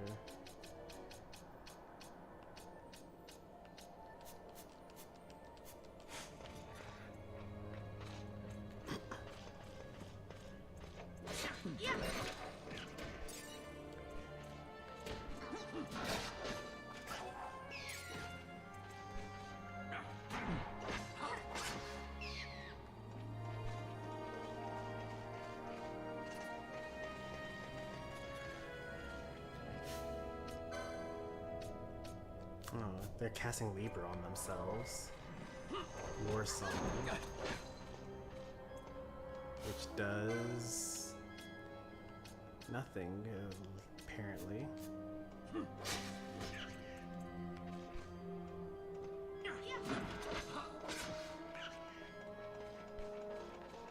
I mean, sure it does something. I just don't know what it is yet.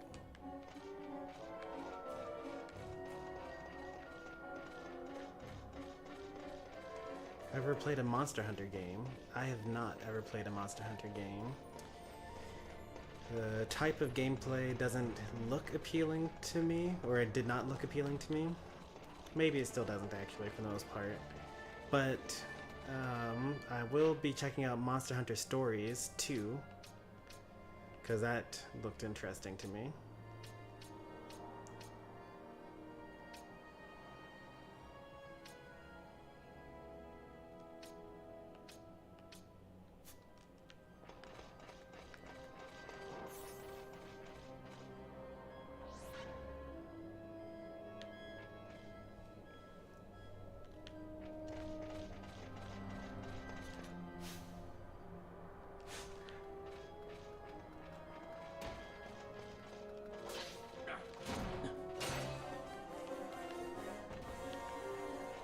Brian leveled up, but everyone else, I can't replace her with anyone because she's, like everyone else, at level 17 as well.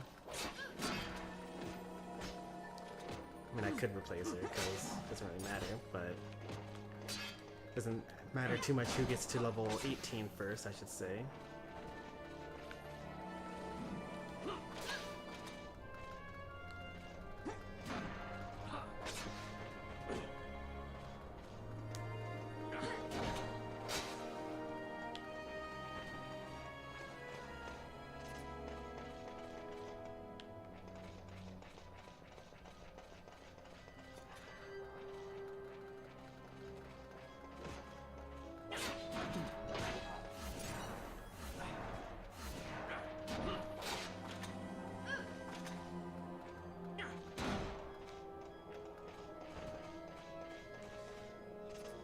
I think it's mostly the combat that doesn't look appealing to me for Monster Hunter.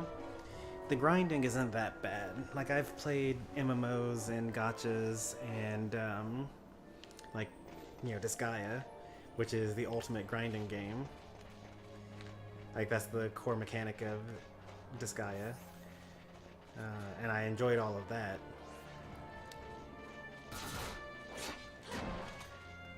But maybe it's more so the... Why does that do so much damage? Like, they're doing more damage than my healers can heal me for.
I should have attacked with Balthier instead of Fran there.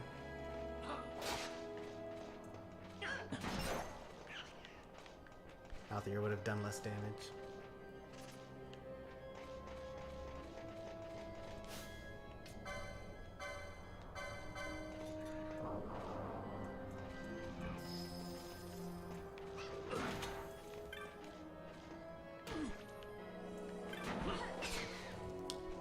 I need is an item that makes treasure chests visible as waypoints on the map.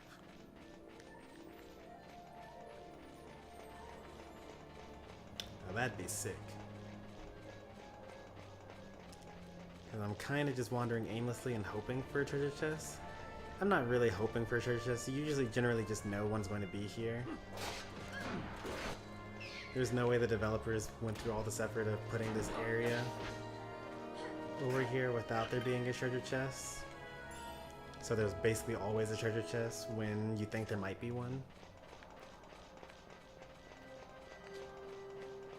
But even still,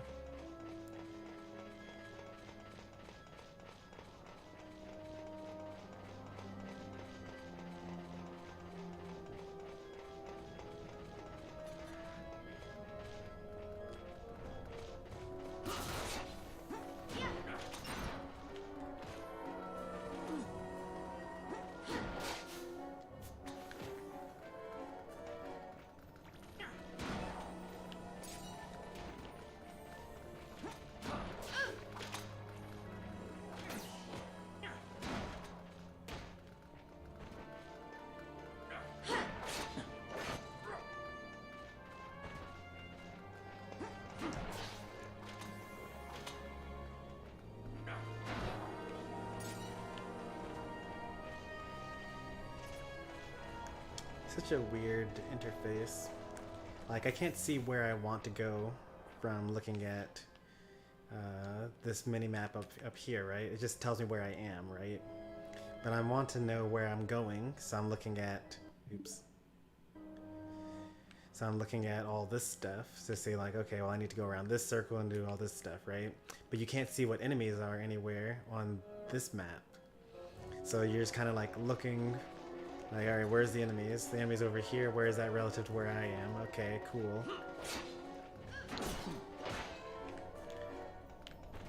What would be really nice is if pressing this made the corner map just bigger, and it would just also show you the enemies. And I know this is literally just what Xenoblade Chronicles is. And I don't know if they were trying to avoid making it too similar to Xenoblade Chronicles. And I honestly don't really remember whether... No, actually, Xenoblade Chronicles came out after this game.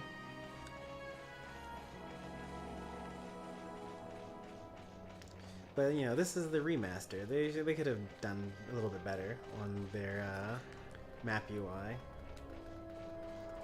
Is that even a real treasure chest? Now, why does it look like that?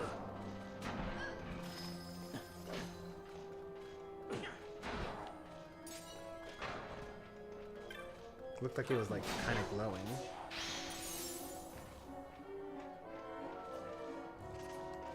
The times of the games, yeah. Yeah, I know. Like old games, they're trying something new. And this is very, very different from anything that they had done previously. So they did a great job for what they knew at the time. But when you like play older games like 10, 20 years later, it's hard not to complain about stuff that future games made better, especially when it's like a remaster or a remake.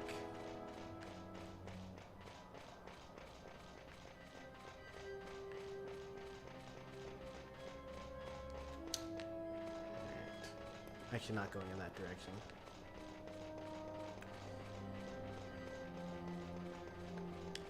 Trying to get to this area, because I think that little section there is a save point. It's structured like on the map. It looks like many other places that do have save crystals in them. And then once we get to that save crystal, then we're no longer afraid of dying to anything.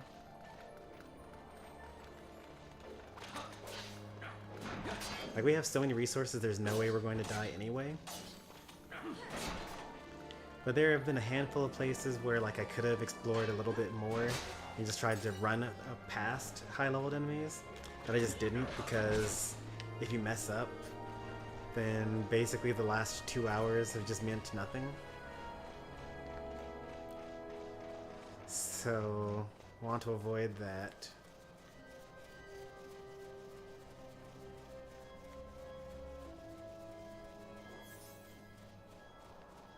Why is this area so, like... Nothing's here.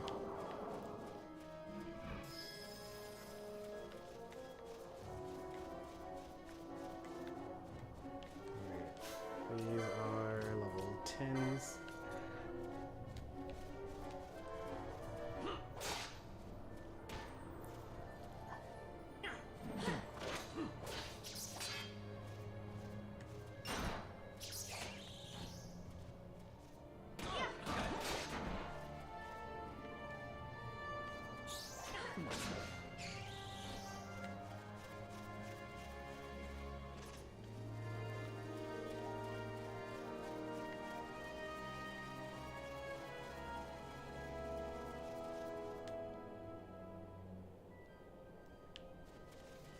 Uh-oh. Okay, good. Never mind. Whew. Alright.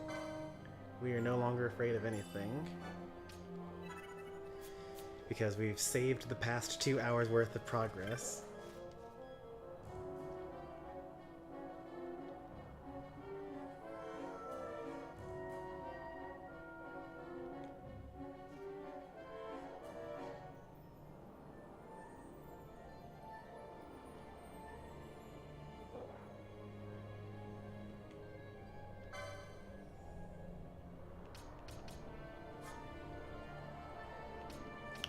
Oh wait, those are items. I thought those were techniques. Ah, well.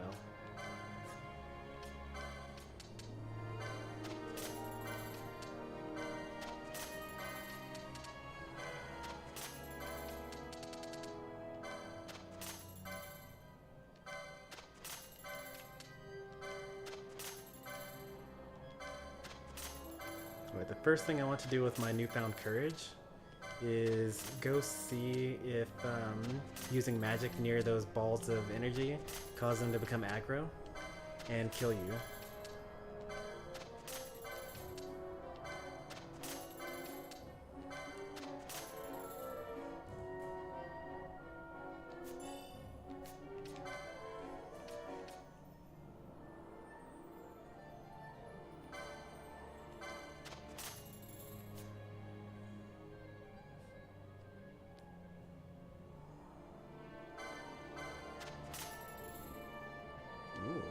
Shot in Vega. Okay, that's pretty cool. I like that.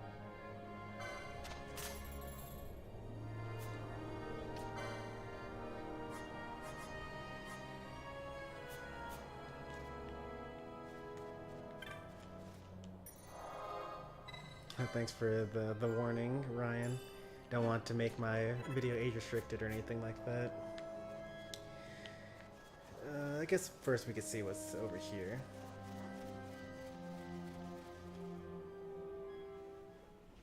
Alright, this is where you're supposed to be going, apparently. Amyensa Sand Sea. We already have a map of this area. Yep. Okay, so that just... they both go to the same place, but where do these two go? That's what I want to know.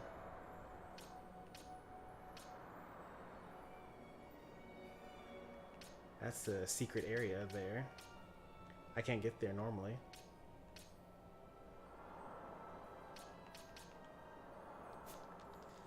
Alright. Curiosity stated. Got that saved off.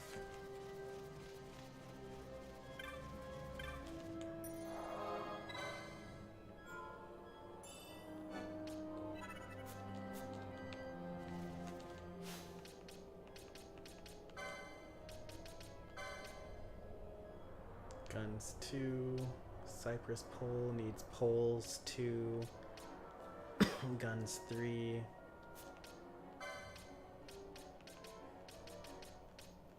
So I can swap over to Aqua Shot to deal to deal water damage.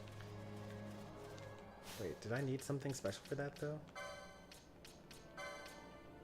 No. Alright, let's go exploring now.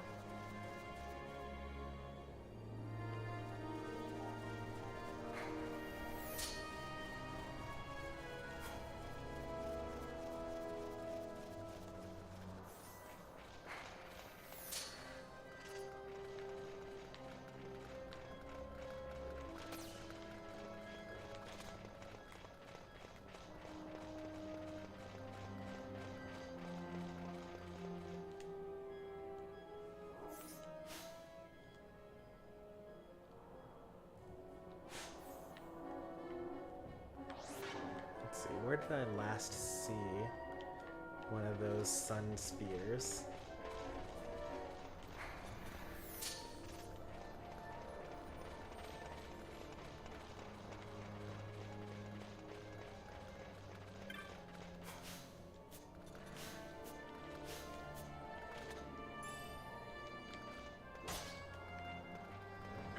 Musk stick.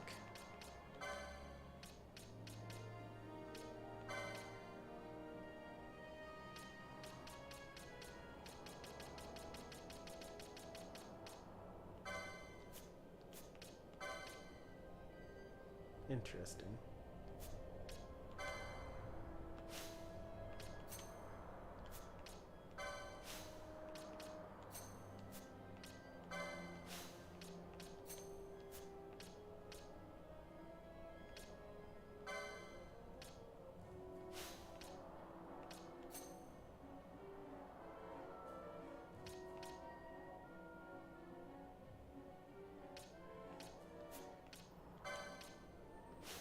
Actually, I don't want to sort that just yet.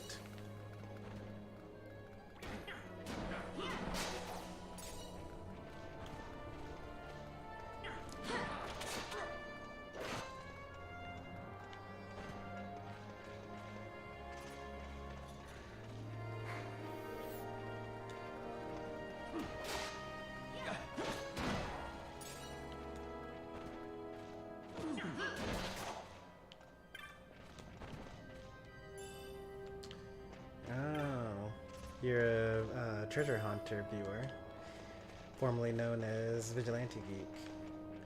Now it's making more sense. So I was wondering how you found the channel, you knew that I played Unite, things like that. I don't want to say that I remember seeing you in his chat, because I would halfway be lying. I almost kind of remember it, but now that you bring it up, but I have a really bad memory though.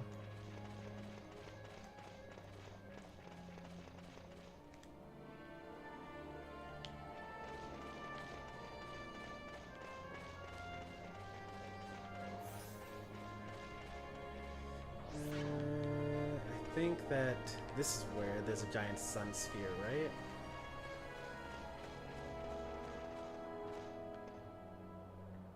On that side of the map? Can I see it from here? I see treasure chest and I see an enemy but not the sun. Okay. So that wasn't it. I misremembered. Let's see.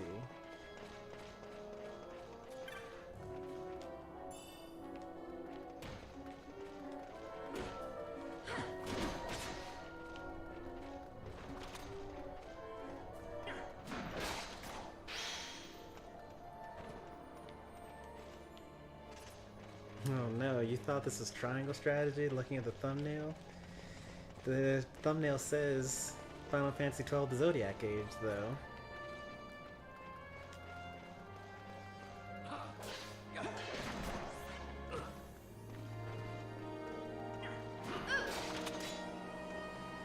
Oh, nice, we found one. Alright, so he's here and he's completely not attacking us. Oop, nope, he's attacking us now. Oh wait, never mind. I thought he was attacking us. He's not. Alright, so if I cast a white magic spell here, let's cast it onto Bosch.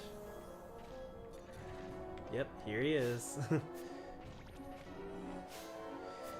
He did not like his casting magic. We do 0 damage to him. Does he attack us with... Oh yeah, he's casting Furiga. Oh, my whole team died. Oh, 2,000 damage each. That's about what I expected. I'm actually just gonna die here, it's fine. We didn't do much. We didn't gain any experience points or find any new abilities. You're killing us. And I don't want to use up 3 Phoenix Downs. Oh, really? I didn't realize that would happen.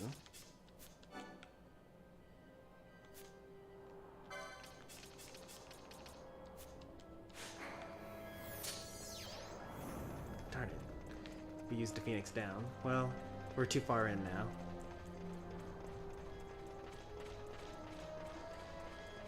But I did say, I don't trust being near those things. What am I targeting onto now? Nothing, okay. I knew I couldn't trust it.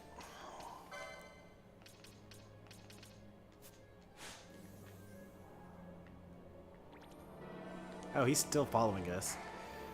Okay, no, he's no longer following us. He might still be kind of following us.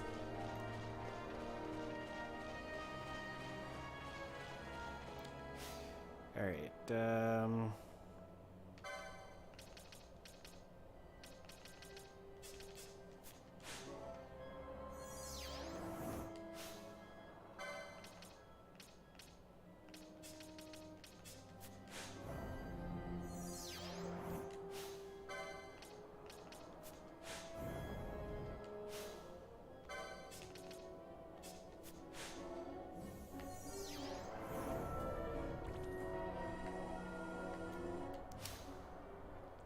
Alright. Is this the party that I had before? It is.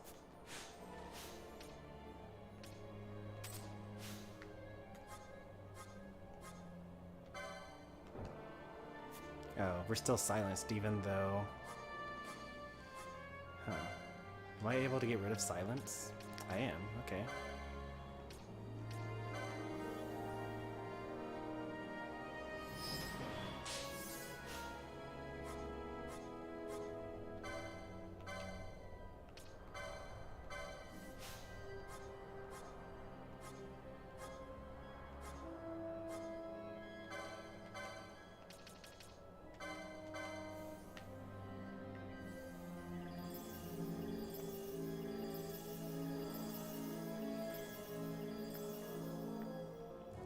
That wasn't so bad.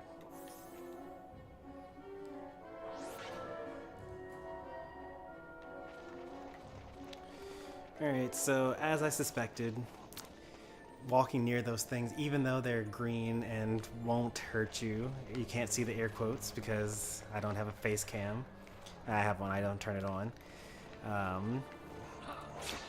I knew from my experience as a gamer that he was going to ruin the past 2 hours of the stream.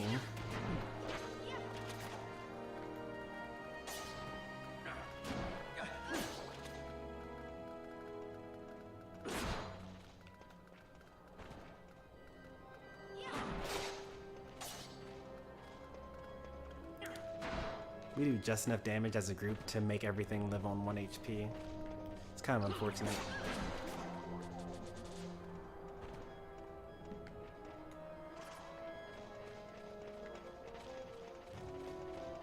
Man, I feel so vindicated after cowardly running away from those things that were super friendly the entire time. You just have them immediately turn on us and try to kill us all.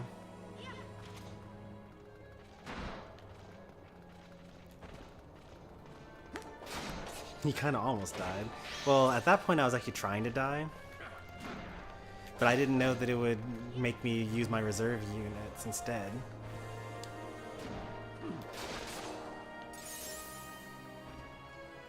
Because we had just got through saving.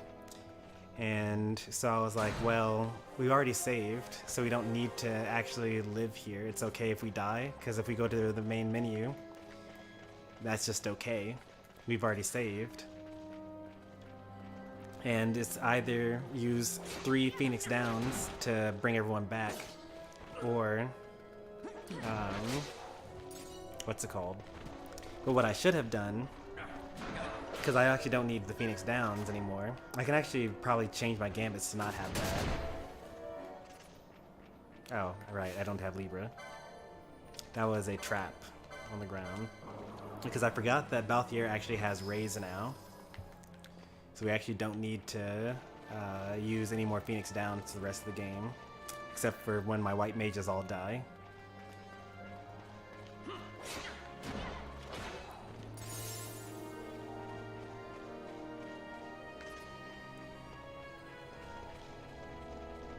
You know, I thought that that little section of the map looked suspicious, but it's only 63 gil.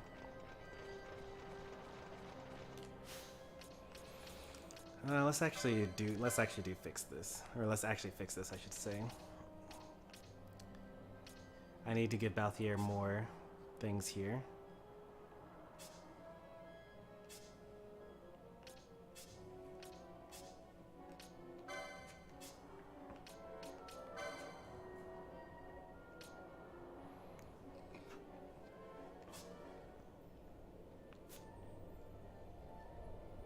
I also forgot to replace his, what's it called?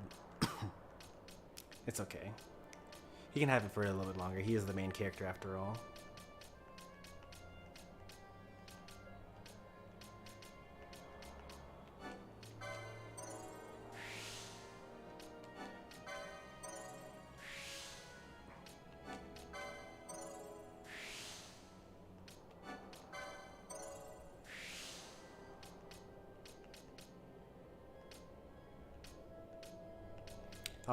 I'll keep it with him until he gets Pyroclasm.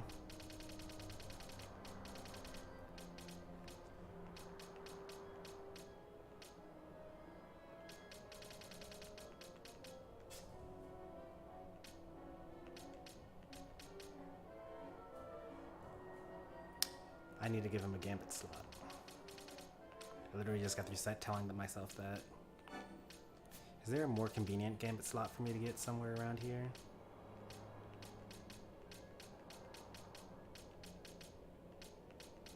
Nope. Alright, I'll get this one.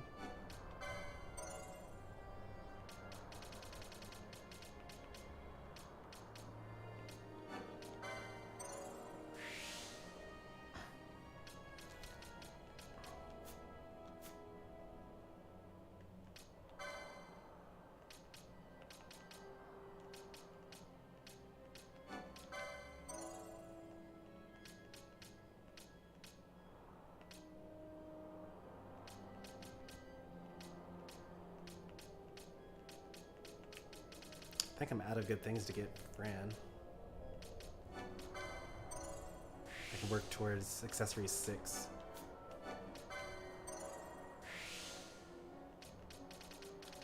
And then after that, it's like, well, I don't know.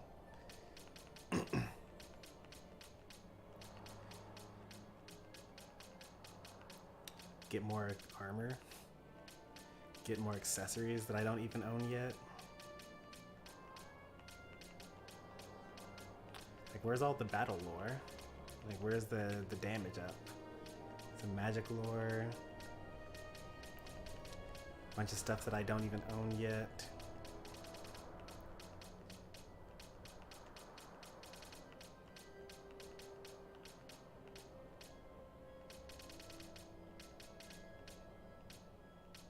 I can work on HP, I guess. Yeah, I can work on HP after I get accessories 6. Not that I probably won't even give it to Fran because she doesn't need it for this character yet.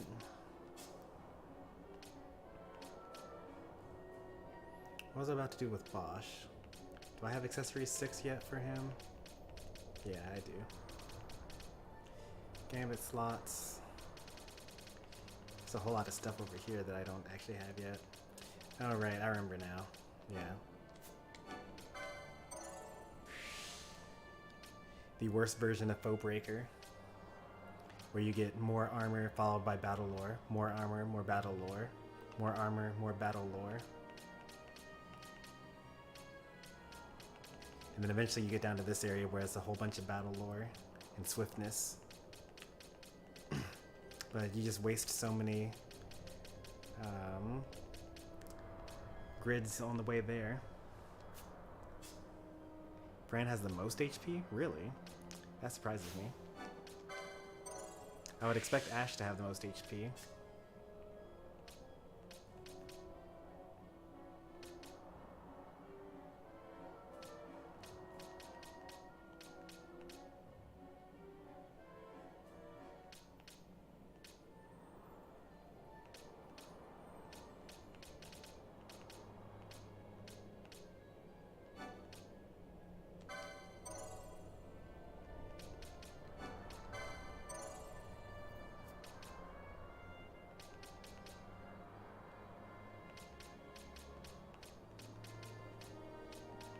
We've almost run out of usefulness for Pinello as well.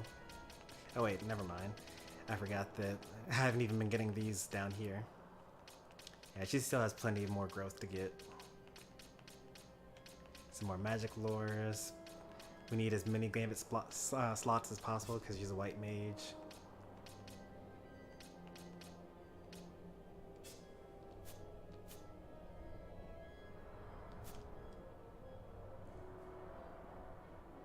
Yeah, Fran's at 1300 HP, but Ashe is at 1500 HP. And we just got a bunch of level ups. I think that we'll keep the party that we've got right now, because after that, we're probably going to run into a boss at some point, and so we'll get the stronger team out for that. Oh yeah, and the thing that I actually wanted to do with this guy here is ally any raise.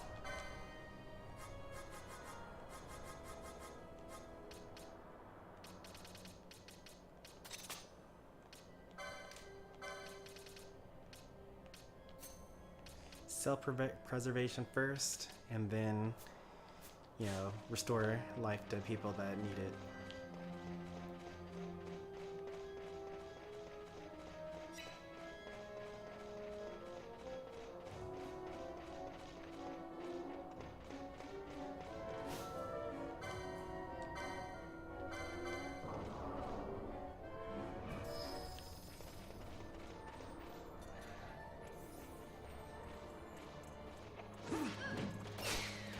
Oof, I just one-shot him?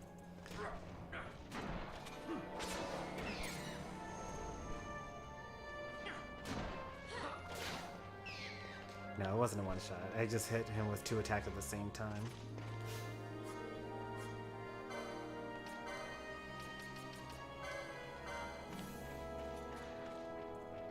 Even though Bosch can't use magic, I find it annoying that the silence indicator is blocking the Libra indicator. I wish that it would cycle between the status elements that you have. So like say silence, also you have Libra, also you have haste, also you have bubble, and so on.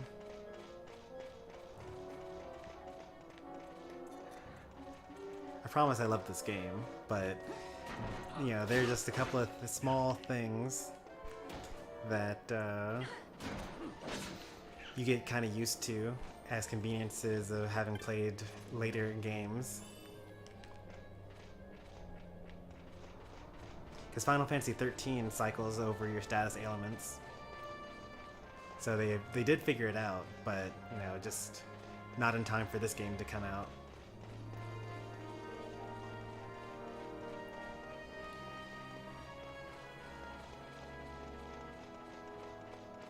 I think we've covered every inch of this map.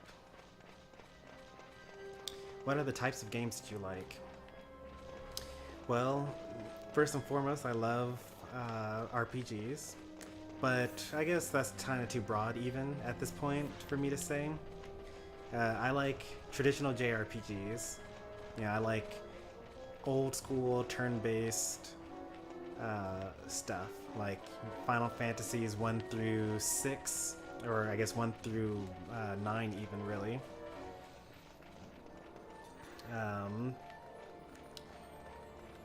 But I have been kind of warming up to, and I shouldn't say warming up to, because I kind of liked it from the moment that I got it, or that I played it. But these new style games with turn-based combat that have weird, like, turn order shifts. For example, Octopath Traveler has the break system. Just over here just killing things on his own.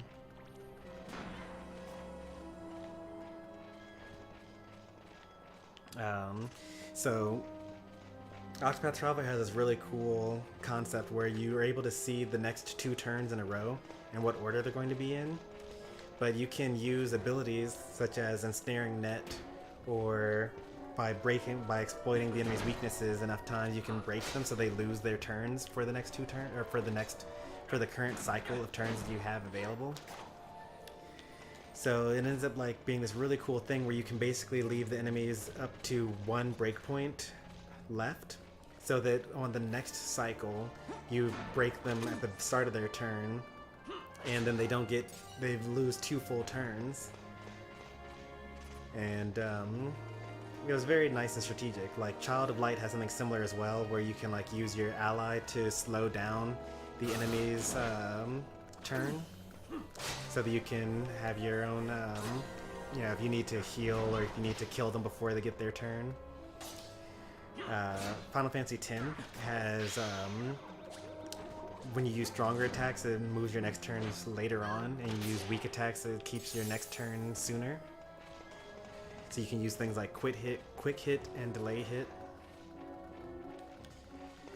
So yeah, I'm starting to think that I might like those types of games even more than I like the traditional, where it's just like your speed stat is the only thing that's important, and when it's your turn, and you do your thing. Because if you have a game where you actually have, oh, don't kill him, let him hit me, there you go.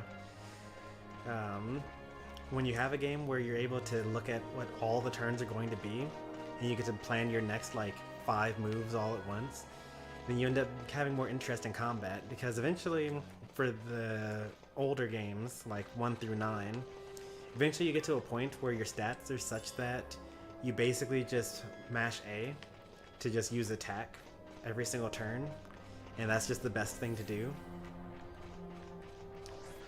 Or just use your screen wiping magic spell that kills everything, right?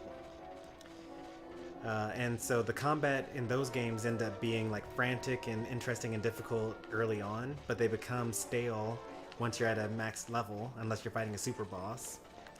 But for the games where you have like interesting turn orders, it actually becomes every single battle, no matter how small it is, becomes fun, because you're basically figuring out, what order do you need to kill the enemies in to not take damage, or to get through the clears as quickly as possible, things like that.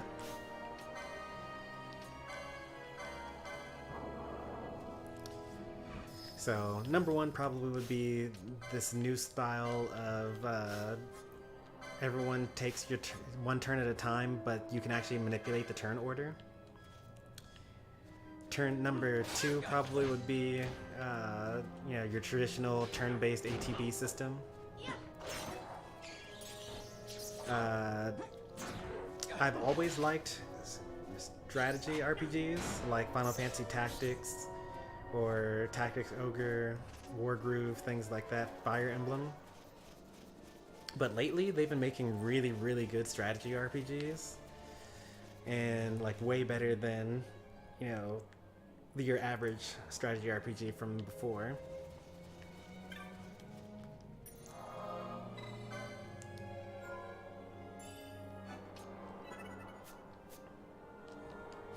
Where are we? Okay.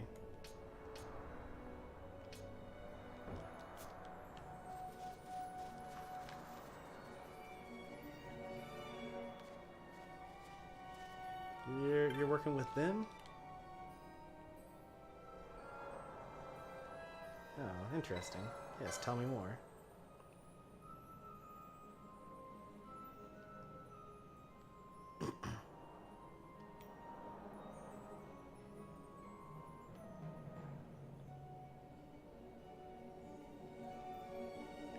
Okay. Kill some turtle, get some treasure.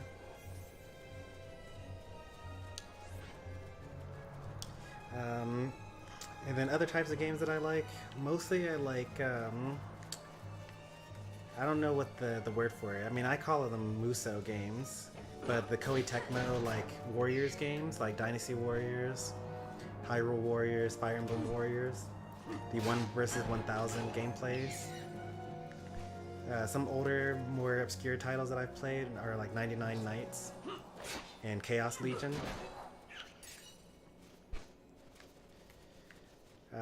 Those games are pretty great. Kind of less, big games that I enjoy. Tower defense games. Other types of strategy games, or not strategy games, but just like mental games like Sudoku, Kenken, Pictocross, Nurikabe.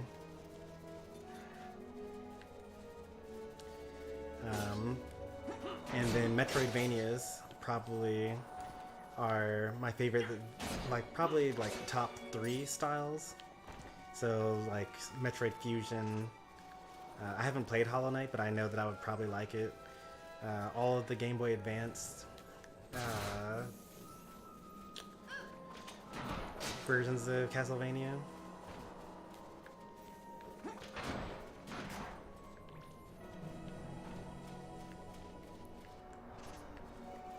I think I said platformers, but I was kind of paying attention to combat at the moment. But I like platformers, but not a lot. Like, I enjoy them, and they're like a nice experience to have, but when I see a new platformer game, I don't say, oh man, I can't wait to play that. But it's more like, if I played it, I would like it. But everything else that I listed off is like, oh, I can't wait to play that new type of game.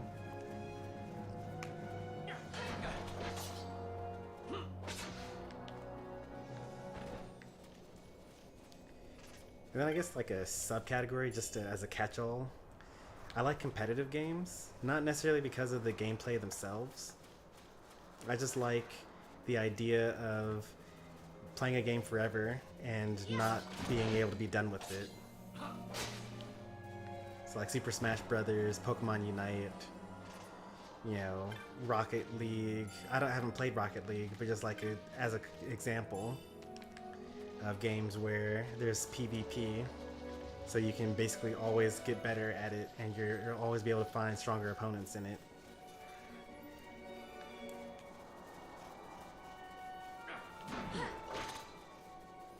Games that I actively dislike, even though it's not being asked in chat, I mostly hate anything that's any sort of deck building, usually. I've recently come across a game that I actually enjoyed that has deck building. It's like a portion of Splatoon 3 and Table Turf.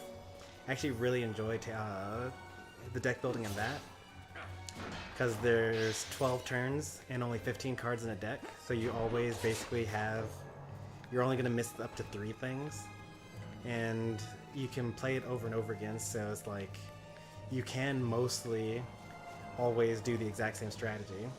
The thing I mostly dislike about card-based games is I just really like to be consistent. I really like being able to do the same strategy and with minor tweaks here and there at any point in time in my gameplay. And when I'm just not allowed to do it because I didn't draw the card, even though I know that's what I would want to do, is not really fun for me. I also don't like roguelikes, mostly for the same reason.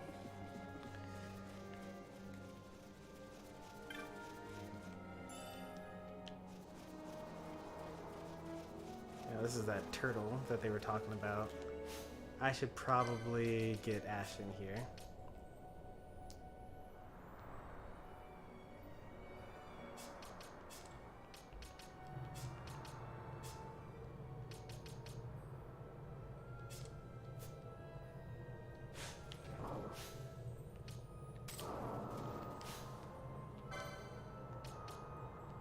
Oh no, the Yurtan versus the Yurtan Eater.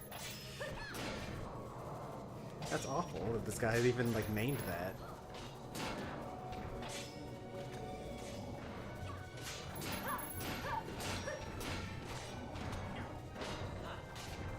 And he's literally killing them too. Technically we're also killing him a little bit.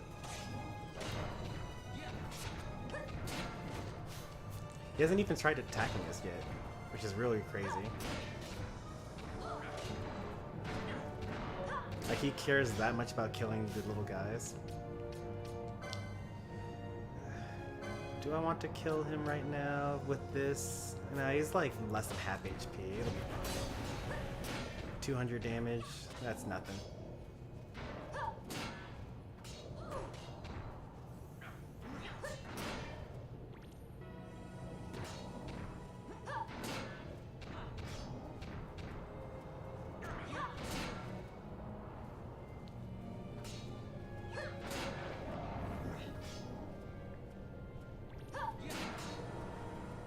Why is he glowing red?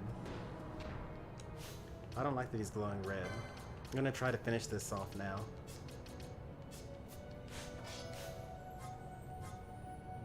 Does that mean he's HP critical? Is that what that means?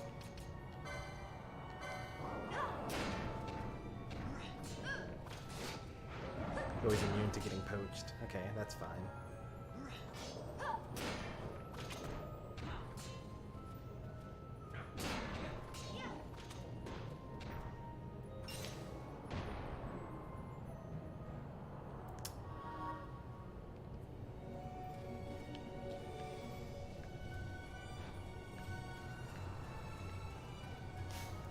This is a terrible team for me to have, so I'm going to swap that out.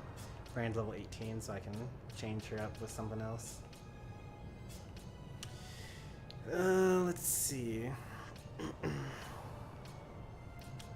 Balthier. I actually would normally put Fran here. Okay. Loster has gained 2 levels since this journey began.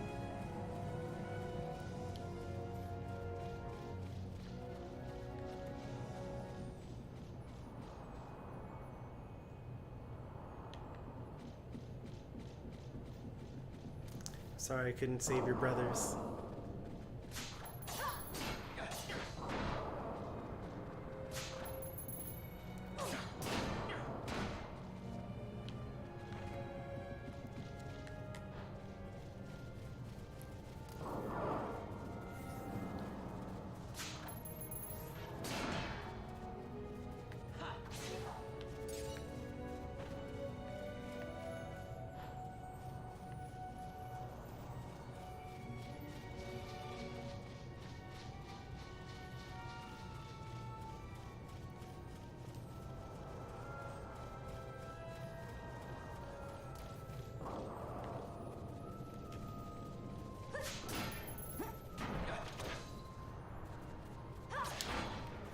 I should probably, yeah, I thought so. I should need to change out Vaughn's equipment here.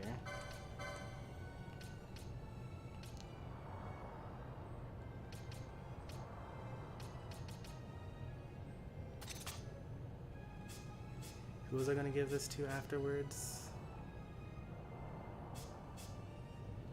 Well, let's find out. We'll go to the licenses first. You've given it to Pinello and to...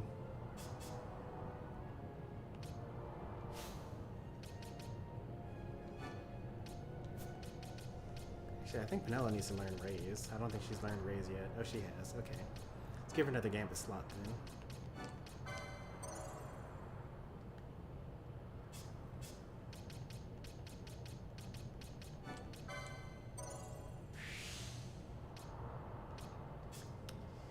And then Vaughn has almost enough to get this.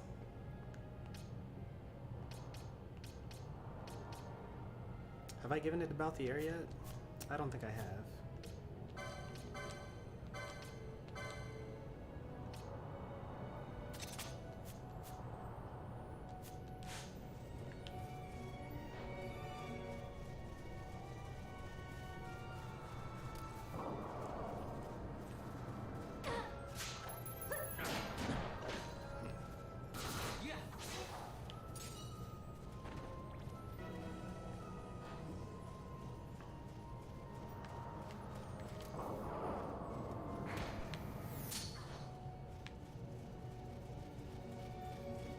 Kind of don't want to ruin my chain, so I'm just going to ignore these for now.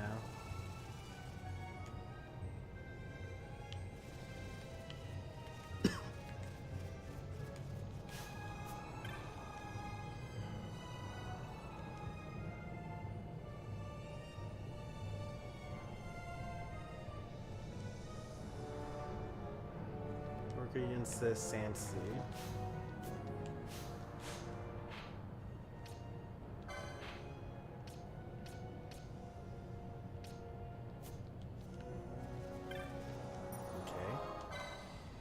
Guess we'll go in this direction then, which is backwards from where we're trying to go.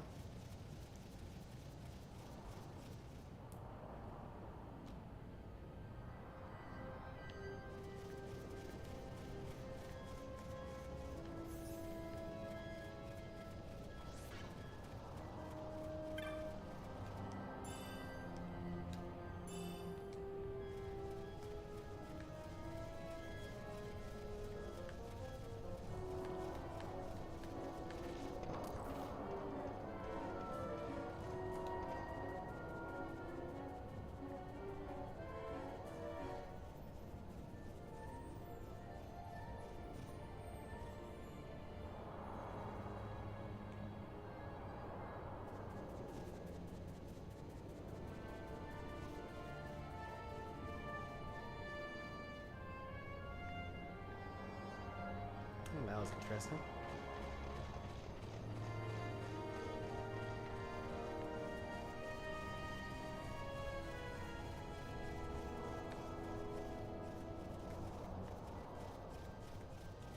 Thought that was a balloon because the draw distance didn't put the wires in the first time.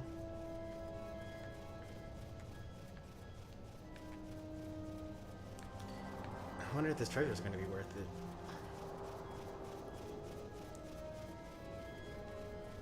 I mean, unlikely, because any item that we get this early on in the game will be useless by the end of the game. Oh my. I should have left the eater there. There's so many of them. Also, what is that? Looks like a automaton?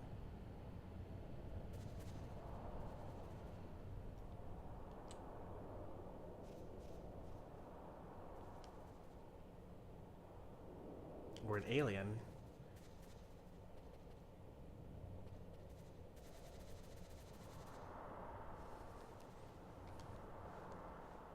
Wait, what's happening? They're going to execute him.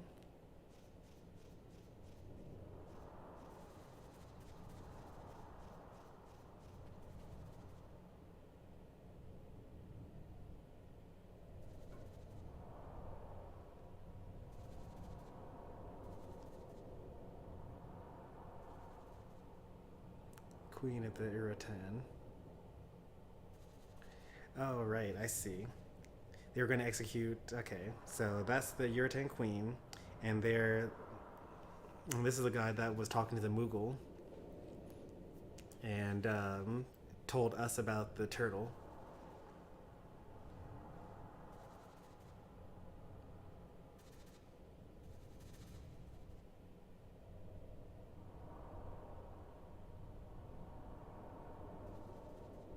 I condemn you to dust. Oh wow, she was actually able to do it. Whoa. Oh man. I was thinking that we could like fight them all to save him, but like I don't want to mess with her. carry on. You know, your politics are your own. Who am I to judge your culture?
No, stop it.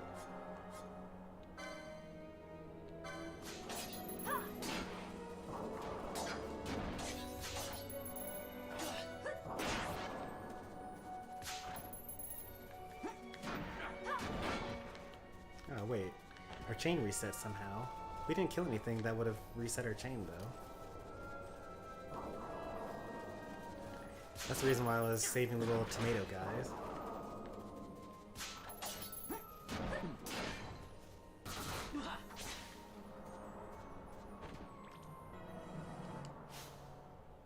We're all 17? Okay, cool.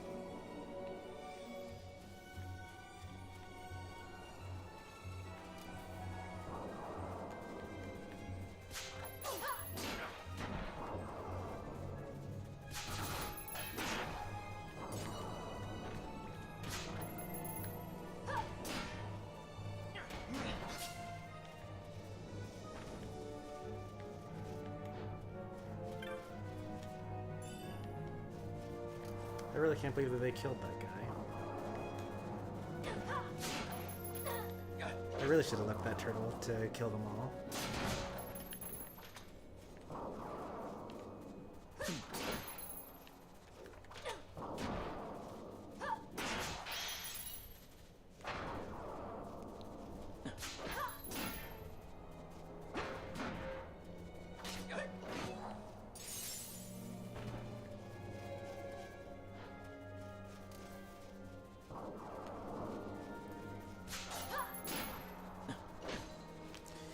Alright, what do we want to do now?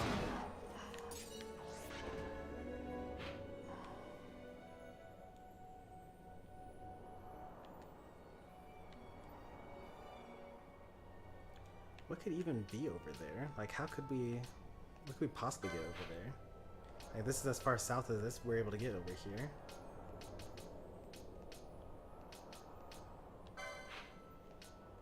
And the Western Sands, okay. So I'm guessing that if we went into the caverns, then we could end up out on this side, this area.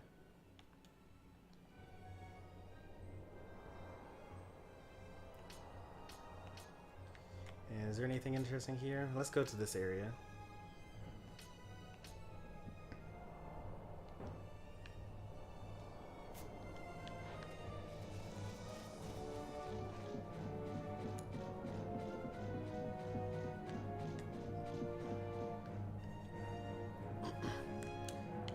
But also, I'm sure that we definitely missed a mark somewhere.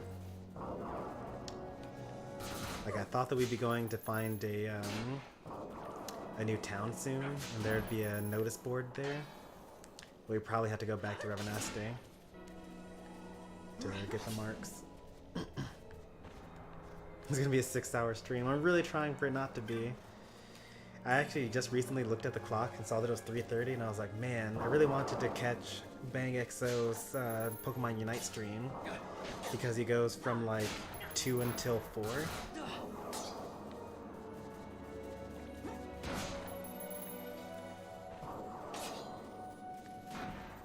I'll have to catch it tomorrow though. I need to start these streams earlier if I'm going to, what's it called? Play Final Fantasy XII. Starting next week though, the stream lengths are going to get a lot shorter. So I'm on sabbatical, which means I have this 4-week vacation. Which is why I'm able to just kind of just stream in the middle of the day for so long. But very soon, I'm going to be back at work, which means that I'm only going to be streaming in the evenings. And they are going to only go until bedtime.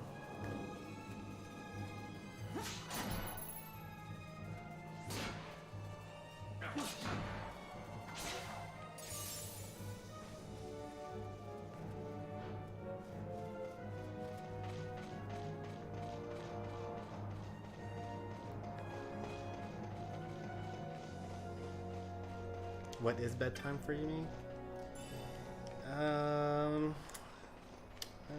Well, realistically, I'll say what it ends up usually being. Usually I go to bed around 1 a.m. Central Time.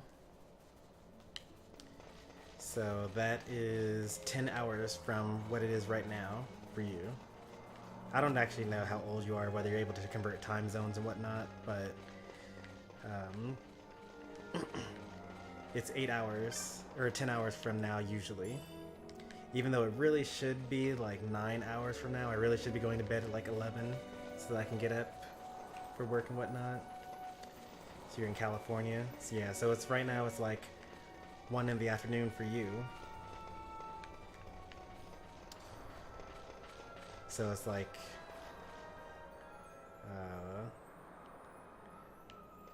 almost 2. So I'm Central Time, I'm in the Midwest. So it's 3:40 for me right now.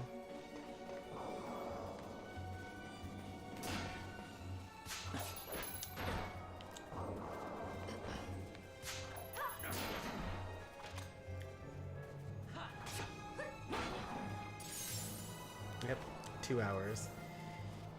In the simple case, at least. There are some states that don't do daylight savings, and it just makes things more complicated.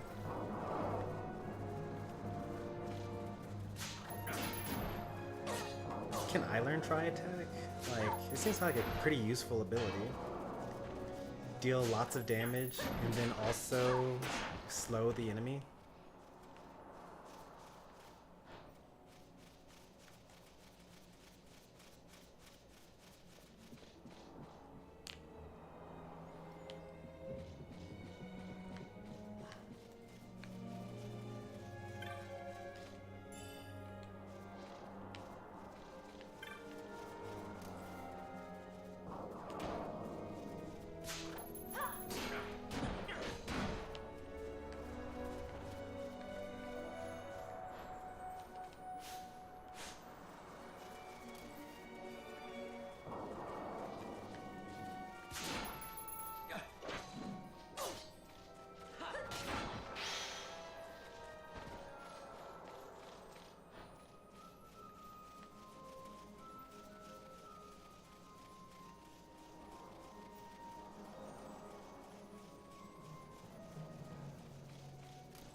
Time to break my chain.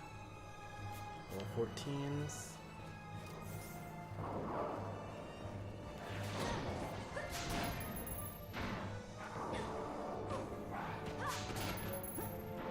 Should do pretty good damage.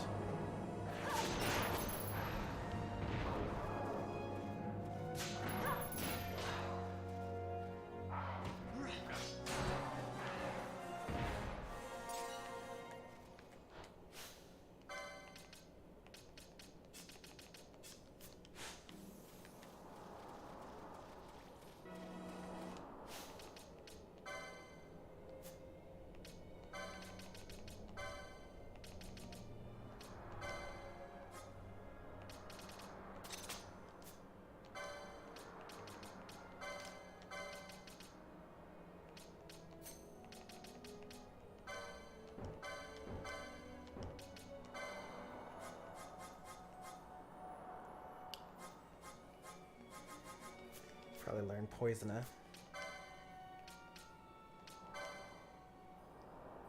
Eventually.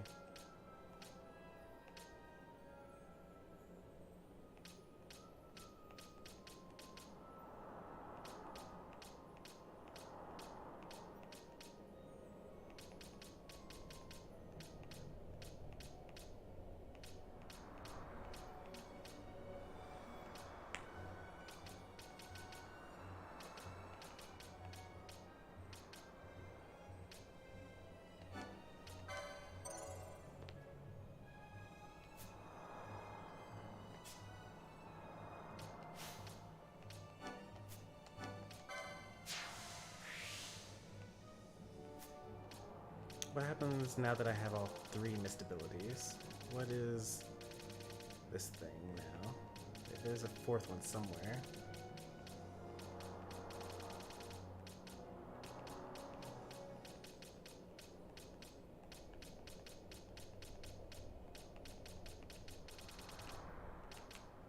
I should have found it ahead of time. I don't remember where it is anymore. You're only allowed to get 3 of the missed abilities. I've always wondered what happens once you do that. Like, where does the last one go? But I guess I'll figure that out later. Because, for example, there's element of treachery here. But then there's also element of treachery here. So what happens when I get one of these? What happens to the other one?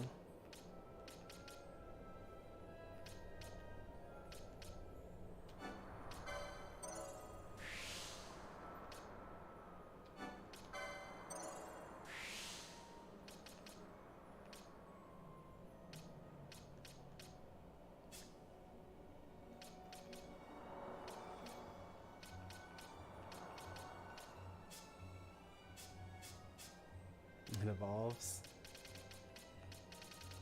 And I'd love for that to be true. I need to see it though.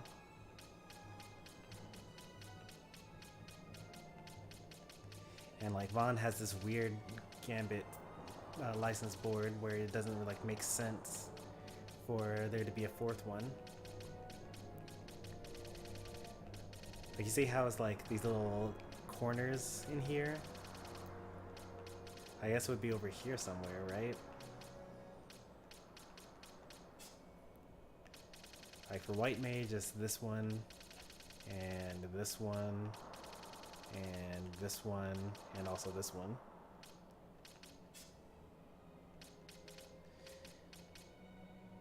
Shatterheart. Okay, it probably just disappears, honestly. That's the most likely outcome.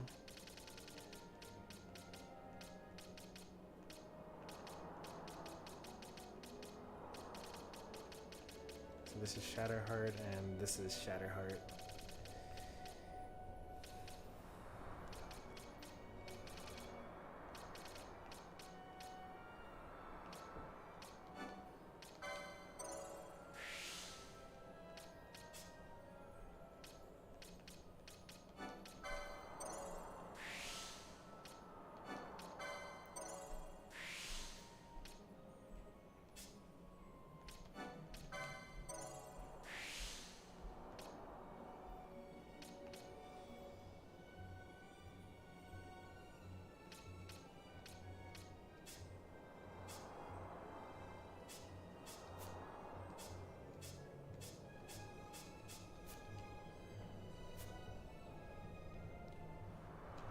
To 1900 HP.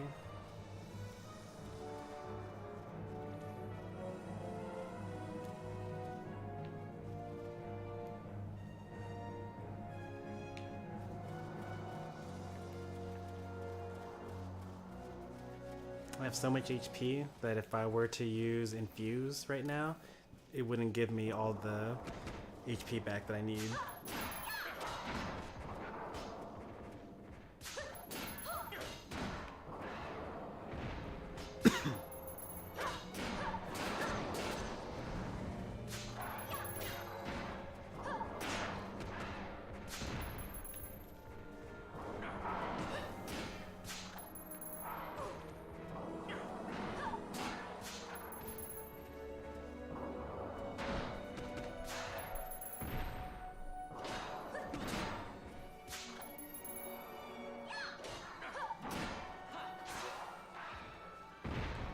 I know I saw a treasure chest around here.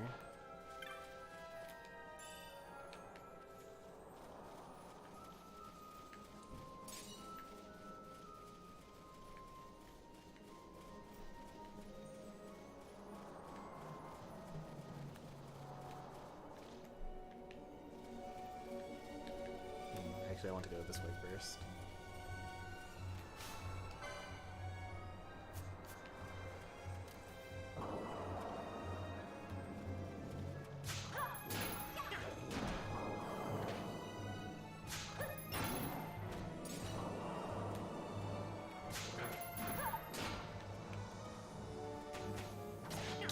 Princess Kiss. Doesn't that imply that you can have a status of frog?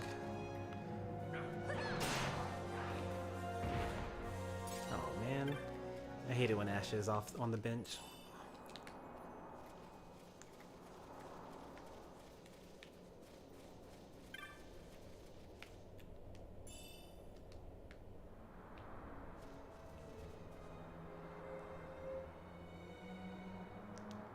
Why does the mage make up half the HP of the party? Our mage right now is actually Penelo, with only 600 HP.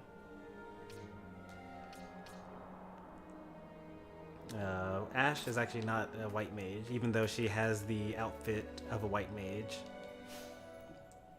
Or an outfit that is reminiscent of a Final Fantasy white mage. You know, the white robe with the red, what's it called? The red trimmings.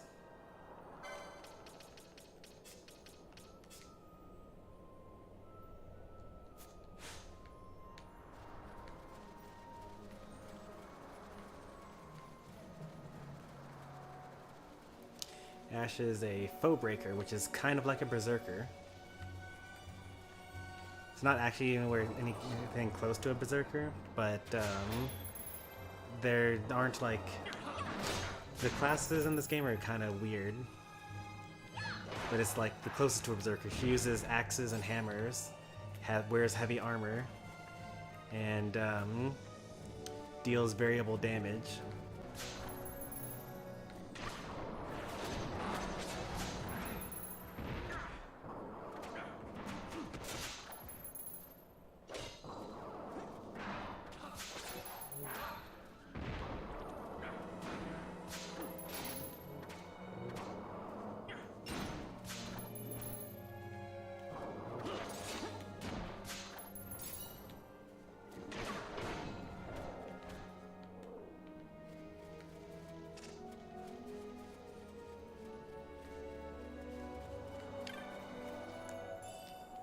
Yeah, so in the base game, as it was released, each of the characters mostly had a defined role, but then they changed it so that in the future version that was released, the Zodiac Age edition, you're able to assign job classes to each of the characters.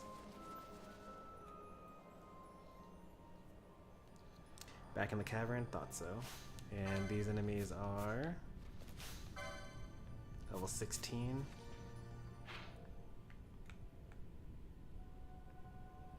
These caves are probably really huge. I'm not going to really bother. This is actually pretty fun, so I'll go ahead and go over them. The job classes in this game.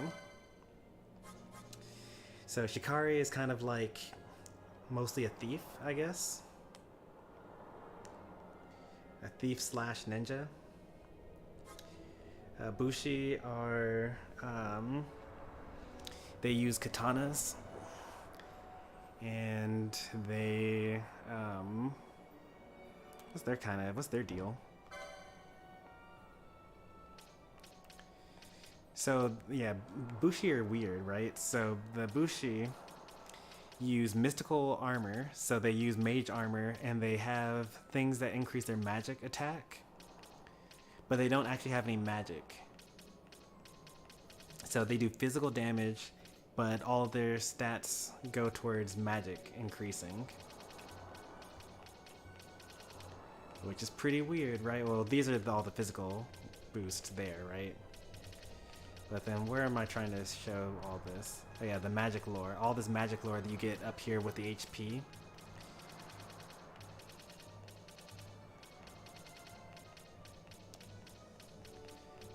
So it's pretty weird, but I think it's because later on in the game, and I don't know when, we're going to get the ability to get sub-jobs.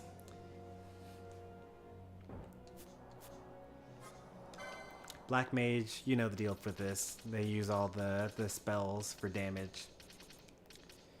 And yeah, that's the same in every single game. Archer is kind of like, yeah, it's just an archer or a ranger. They have abilities like poach. So when enemies are at low HP, where is it? And when enemies are at low HP, you insta kill them and then get their loot automatically. And then some other interesting abilities like charm, which charms an enemy so they hit their allies. Other than that, it's just mostly like physical damage with a little bit of white magic for some reason. I'm okay with it though, I don't mind it. Bowbreaker, I already talked about. They deal the damage. Time Mage is kind of weird because like they use crossbows in this game instead of staves. And they use mostly time magic, which is a completely separate thing than black or white magic. So haste and slow and things like that are under time magic now. And then they also use a little bit of green magic, which is like buffs and mostly buffs, I think, is what green magic is. Red mages or monks do hand-to-hand combat, unarmed combat, but they also can fight with poles. They also just have a lot of HP. So yeah, all this stuff here. And then expose, lower 1 defense. Bone Crusher consumes HP to reduce the HP of one foe to 0. So it's an insta-kill.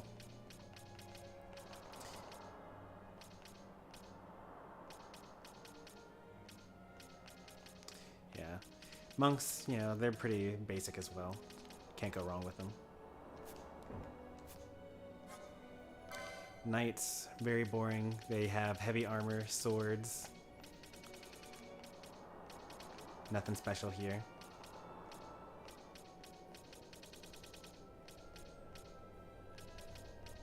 It looks like they have more unique weapons than usual, like Excalibur and Zodiac Echelon, or Execution. I don't know how to say that. Carcata. Red Battle Mage, Mystic Armor, Mystic, and then staves, or rods, or maces, I mean. And then they use red and, not red, they use green magic.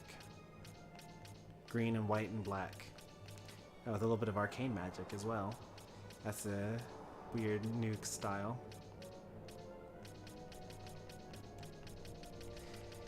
I really generally like red mages in most games. I find them very enjoyable to play as, being pretty good at both.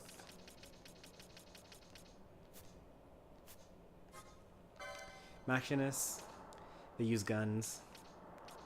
I don't really know what they're supposed to do, really. Because Balthier started off as a Machinist, but then, like, I couldn't make him be useful with that ability.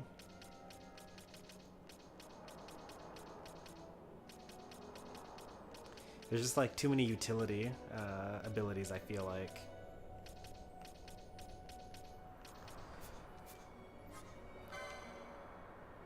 Uthian, what is this? Oh, this is a spear. They use their HP in order to deal damage, I think. And then they also pierce defense with spears.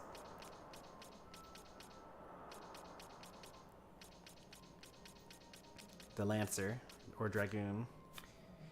Not really, because they don't have much in common with them. Because they don't have like a Lancet ability where they absorb the HP of the enemy in order to get their health back, I don't think. They just happen to have spears. White Mage, very straightforward, and that's all of them.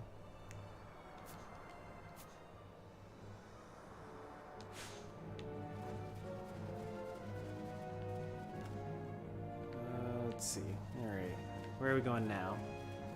I guess forward.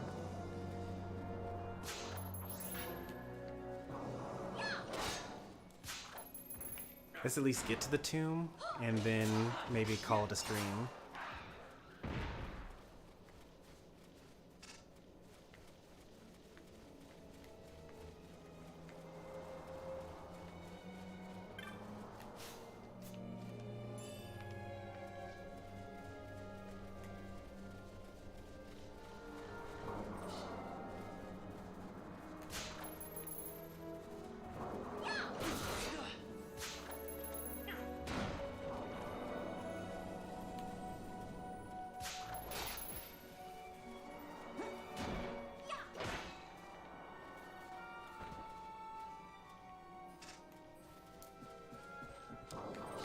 You've never watched or played a Final Fantasy game. I should have gone into more details then, but yeah, this is the channel for you.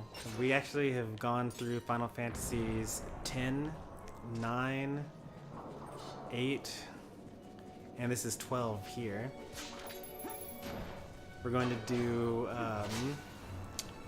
7 after we finish this one, and then 13, and then 6. And then 15.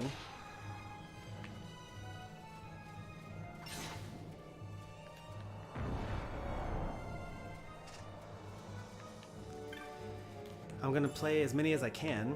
So Final Fantasies 1 through 5 are not playable on the Switch or the PlayStation 5. I would only be able to play the Pixel remaster version of them on the on Steam. And I think that they did a really terrible job of remastering those because they're mobile. They're optimized for mobile. So it looks kind of terrible, and the font's all weird, and the character models no longer actually are pixelated. And you would think that's a good thing, but it's actually a really terrible thing. It looks way worse than the original games in almost every case, except for Final Fantasy 1, because Final Fantasy 1 is so old that it's just bad. Final Fantasy 3 also looks pretty good, I guess. 1 through 3, those look fine. But 4, 5, and 6 already looked good on the Super Nintendo, and they actually look worse on mobile/Steam than they used to. So I refuse to buy any of them until they give like a real remaster for the games. I'm hoping, this is my biggest hope, that they start redoing the old Final Fantasy games using that new 2D HD art style that they did for Octopath Traveler and Triangle Strategy. Because I would buy those in a heartbeat. I would just immediately like pre-order it right now. I would pause the stream in order to do that if it were announced. That's how excited I'd be for that sort of stuff.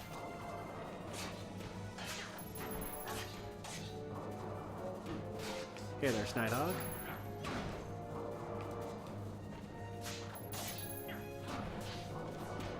But until then, the only games that we'll be able to play on stream are Final Fantasies 6 through 10, 12, 13, and 15, and 7 Remake, which is technically a different game than Final Fantasy 7. But I'm not going to buy any part of Final Fantasy VII Remake until the third part portion of the game comes out next December. Because they've been releasing parts of Final Fantasy VII Remake, one after another, kind of like Telltale Games, The Walking Dead or something like that, or Batman. So they're only showing a portion of the story at once, and I hate that. Mostly because I actually was buying the Telltale Games Walking Dead series right up until Telltale Studios collapsed and they didn't finish making the rest of their game.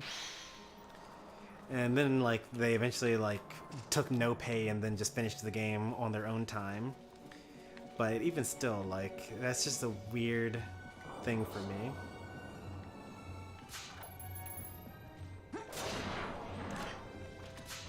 I just don't want to see again.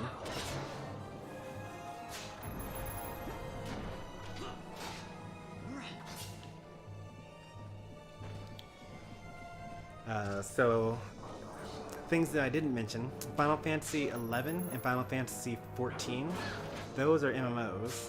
So they're massively multiplayer online games. So it's like, the gameplay is very similar to Final Fantasy XII, except you control only one character, and all the other party members are other humans elsewhere in the world.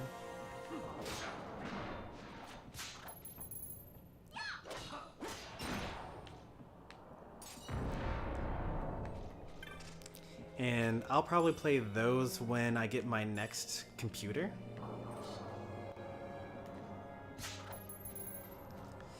Because right now I'm streaming on a laptop, which can barely run YouTube and Streamlabs at the same time. But the next computer that I plan on buying will be able to play a PC game and also stream it at the same time. I'll make sure of that. Of course, I've been saying that for many years at this point, but when I eventually buy that thing, then that will go back to those games, 11 and 14.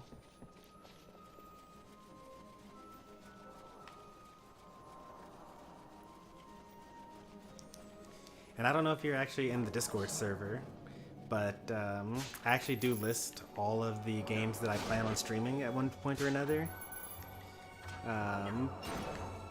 in the future game streaming channel within the server.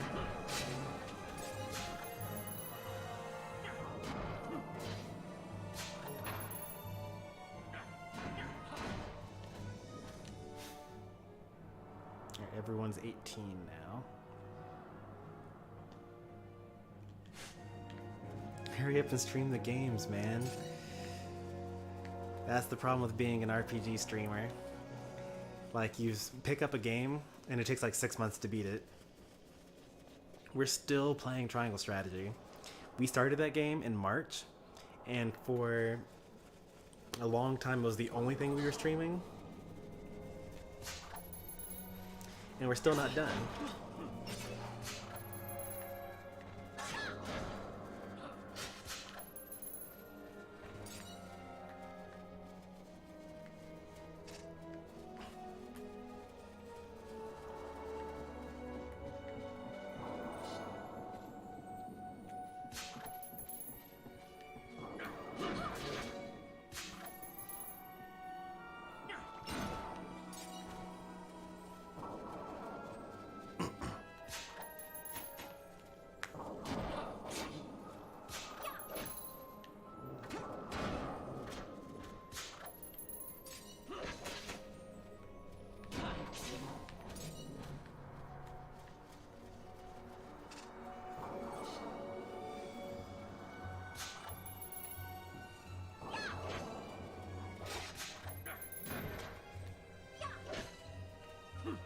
What is your stream schedule?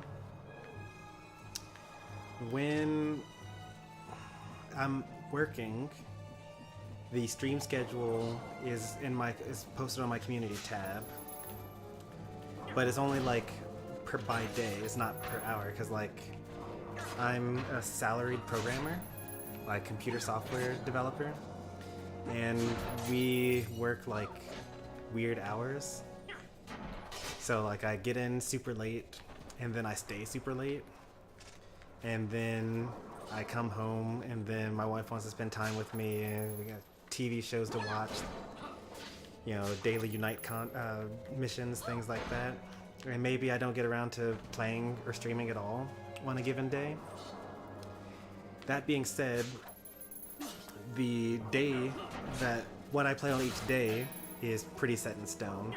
I play a non-RPG game on Mondays, and then I play Smash on Tuesdays and Thursdays, and then Wednesdays and Sundays I play an RPG, and then Fridays I play a Final Fantasy game in particular.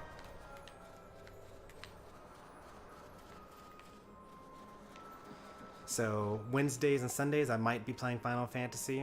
I might be playing Triangle Strategy.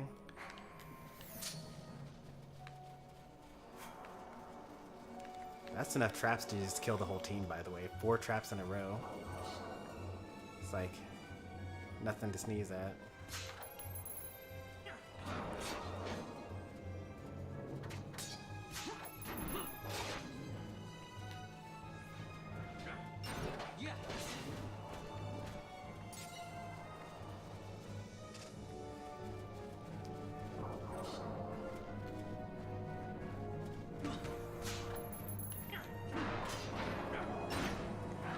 Right, but I'm not working though, because I'm on this 4-week vacation. I thought about doing a schedule for my sabbatical, and I have thought a lot about it, because I was like, maybe I'll use this month to pretend like I'm an actual streamer, like this is my job, like I wake up, I stream, and that's how I make my money. Turns out I would be a really, really bad streamer. I would be completely terrible at it. So it's a good thing that this is not where I get my money from. Because I woke up at 8 today and didn't start streaming until like 1 or something like that.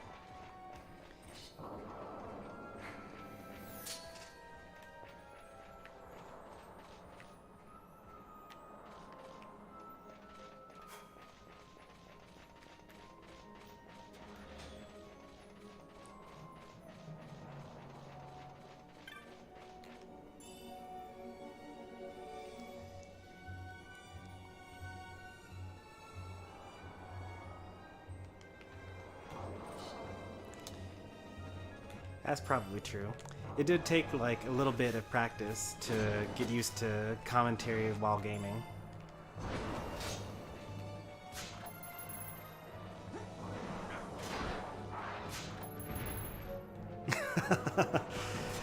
Yeah, that's you hit the issue right there. I spent like an hour just staying in bed, not getting up, in order to like watch YouTube videos. And then like I was supposed to do some chores around the house. I did like only one of the things that I was planning on doing. You know, went out for lunch, played some Unite for over an hour. Like we played for 40 minutes before the stream. I had already been playing for maybe another 30 minutes before that.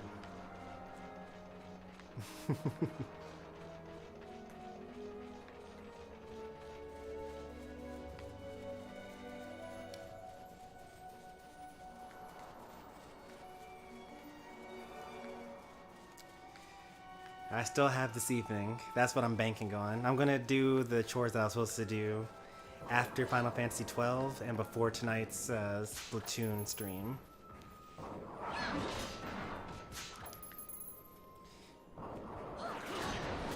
But the original plan, what I was planning to have as a schedule for sabbatical, was going to be RPGs in the morning, RPGs in the afternoon, and then viewer games in the evening. So it's going to be something like Triangle Strategy for like 4 hours. I was going to have lunch, and then I was going to do like Final Fantasy for 4 hours after lunch, and then finish off with something like Splatoon, Pokemon Unite, Super Smash Brothers, to like change the game every single day, or like put a poll out for that extra YouTube interaction, and then like have people vote on what game we were playing. I could have even like played things like Fall Guys and Mario Kart, because I actually have those things now. But I just enjoy my personal time too much to actually just devote that much stream capital every single day.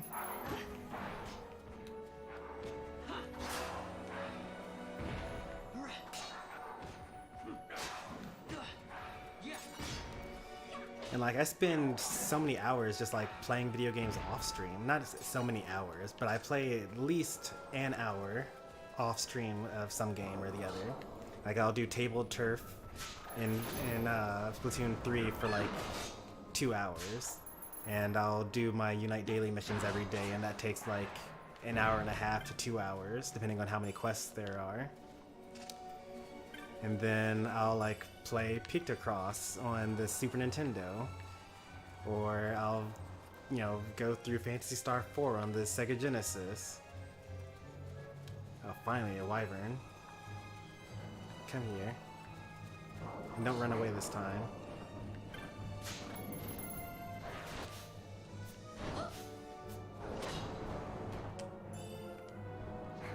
Let's get you closer to the center so you can't run away. Let's get him.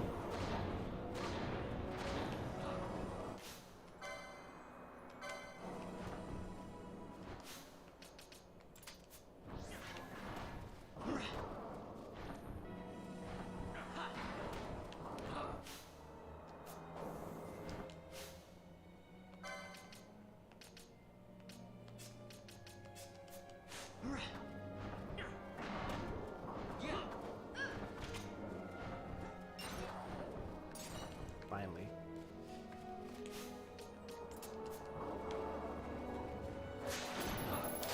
You do all that before streaming, exactly. Or like instead of streaming, actually, is usually how that goes. Like, for example, yesterday, I was supposed to do a stream in the evening. I was supposed to play Final Fantasy XII last night. Instead, I played City of Heroes, which is a MMO that I've been playing since I was like 12. And I just didn't stream at all yesterday. Or I streamed Unite yesterday, but it was only for like 3 hours.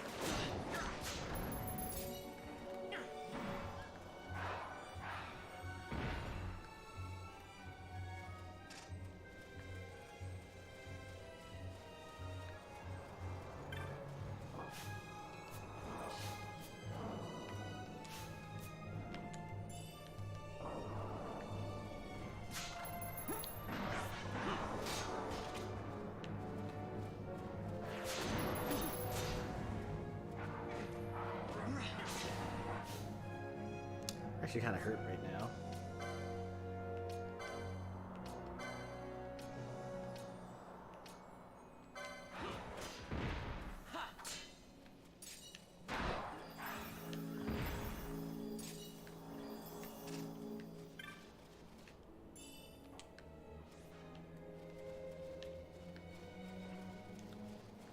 Well, 3 hours is usually as much as I stream in a day, right? But given that I had the thought going into October that I was going to pretend like I was going to be a for real streamer and like stream at least 8 hours to somewhere between 8 to 10 hours a day, like it was my job, like, you know, 3 hours is not a good record.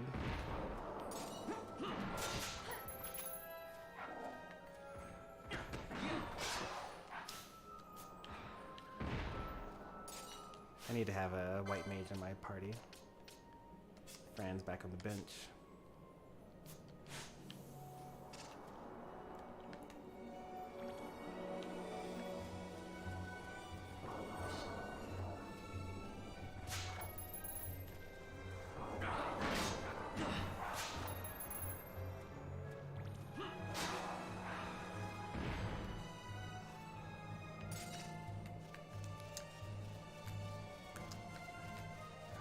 I don't think I would want to have to stream for 8 hours a day. The thing is, if I were more casual, like if I were on Twitch, right, and I could just turn on the stream whenever I'm playing, or if I just like didn't do commentary all the time, then sure, if I could just like, you know, if I'm already playing the game, like yesterday when I played City of Heroes instead of playing Final Fantasy like I was supposed to, I could have just turned on OBS and just had it capture my window if I had a computer that could do that. And I played more than 8 hours, more than 10 hours of video games yesterday. So in theory, it should be easy to stream that much. You just gotta like actually turn on the capture card. But the thing is, you know, maybe I just want to focus on, you know, the gameplay, or maybe I want to like do something really boring in the game, or something that's boring to watch but that's interesting for me, like, you know, grinding for some high level gear or something like that. Like, no one wants to see that because it's just doing very easy things for a very long time.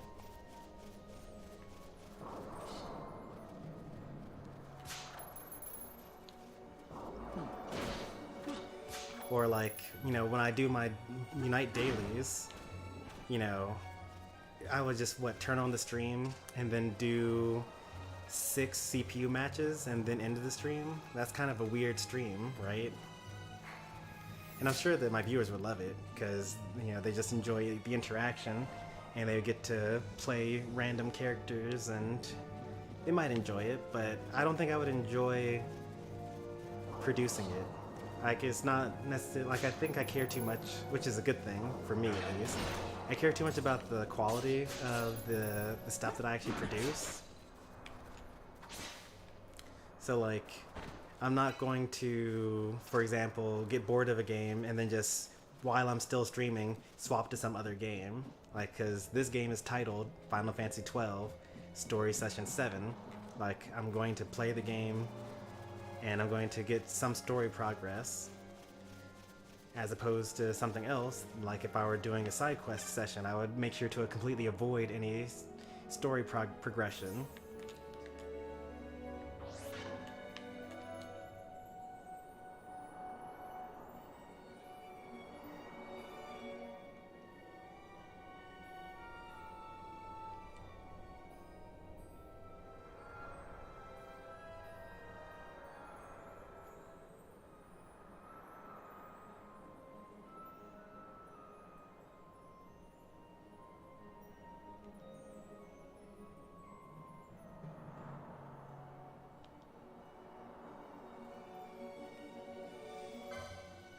Nice, alright. Some good stuff here. Swords 4. Bows 3. So 3 and swords 4, everything else up to 3 it looks like.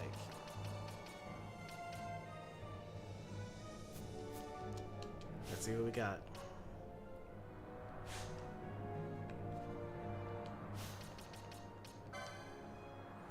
You ever considered making best moments of previous streams as an upload?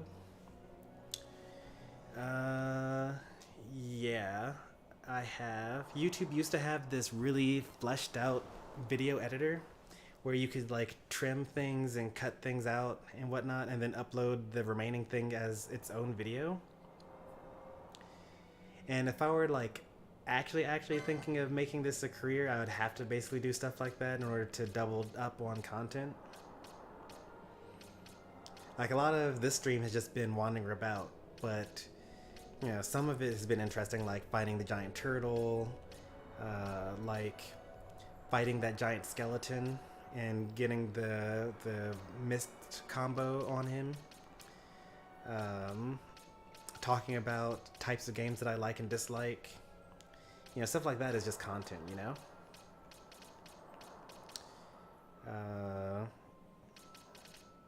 But I don't really have the storage on my laptop to just like fully download the thing, because YouTube got rid of that video editor that they used to have. And so you have to basically mess with the original, or you could export it to Twitch and then use Twitch's editor and then upload it back into YouTube. Or I could multi-stream and then stream to YouTube and Twitch again like I used to, and then you know, use Twitch's video editor and then port it to YouTube.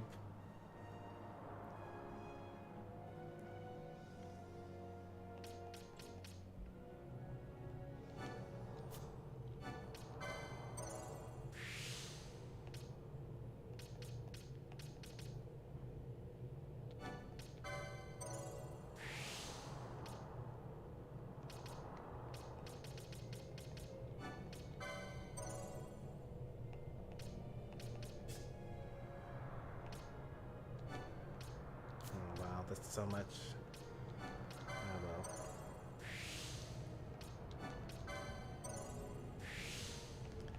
It's expensive, but it's worth it.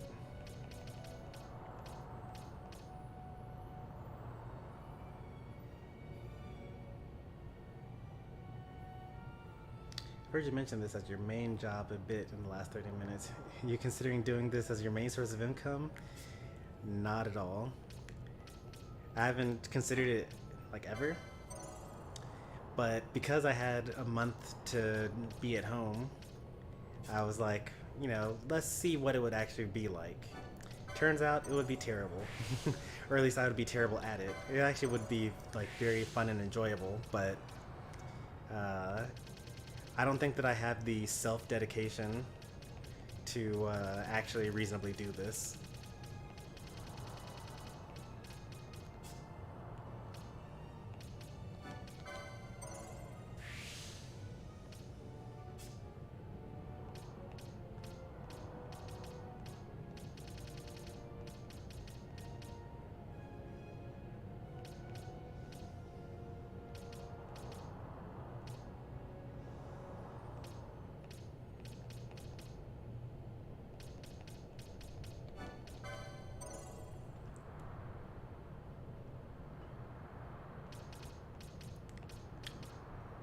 Exactly.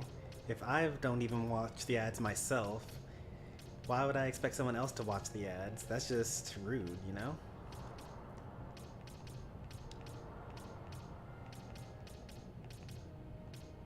Oh, I should have gotten that.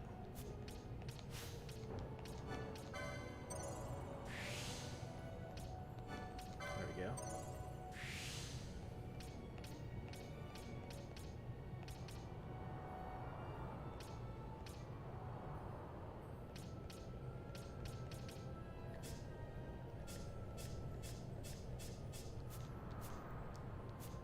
Alright, who has this? I think Balthier has it. Let's get rid of this.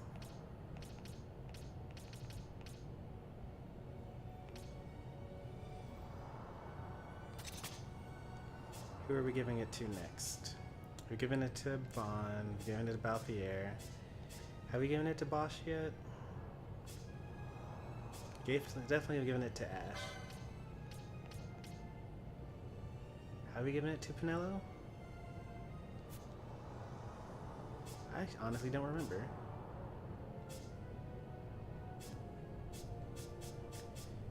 Let's give it to Bosch. Doubles EXP earned, whatever. Not really interested in gaining levels.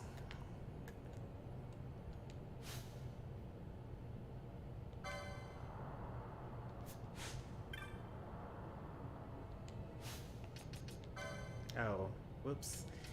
You know, that's my bad. I literally forgot what I opened the menu to even do. Because everyone could have gotten more weapons now, just now. Because Rod's 2, Rod's 3, like I don't have that power yet. Bow's 3, I should have gotten that. Alright. Well, I'll just buy the things now, and then I'll just equip them later.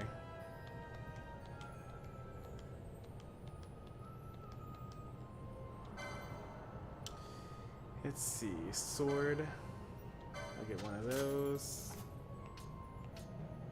Bow, I'll take one of those. Dagger.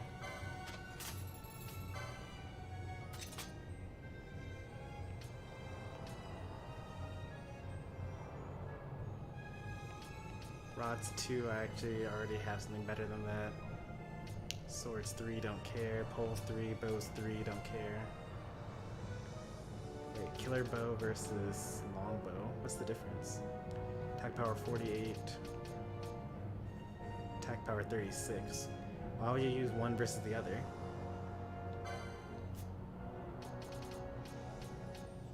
Is one more expensive than the other? That's the reason why. You could, if you were low on money, you could get one versus the other. But you're never low on money in this game. As long as you're always looting.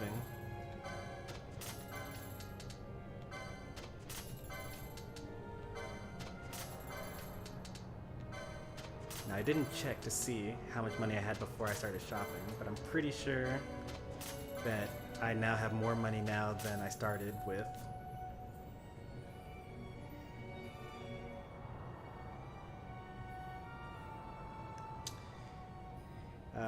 I didn't, well, okay, so the YouTube putting ads on things that are not monetized has always been a thing, I thought.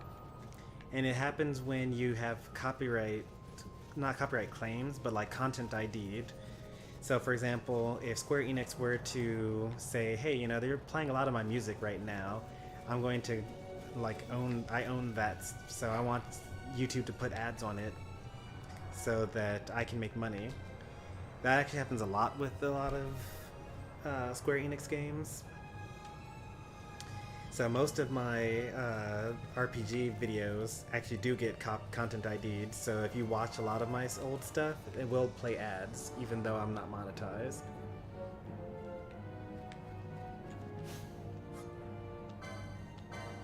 Now, if they have these new, like even more sketchy things where there's other stuff going on, I don't know about it yet.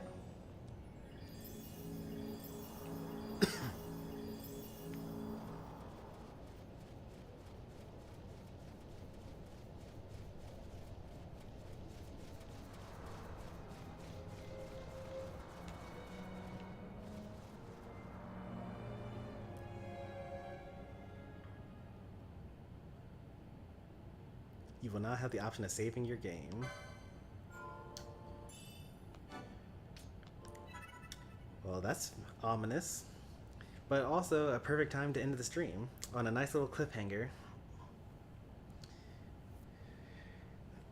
So when we come back, we're going to find out what's on the other side of the Valley of the Dead.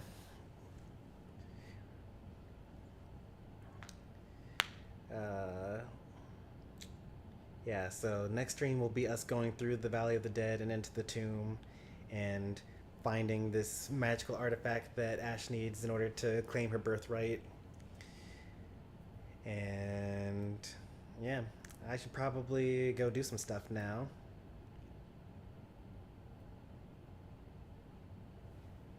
But if you enjoyed today's stream, be sure to leave a like. If you want to see more from me, be sure to subscribe.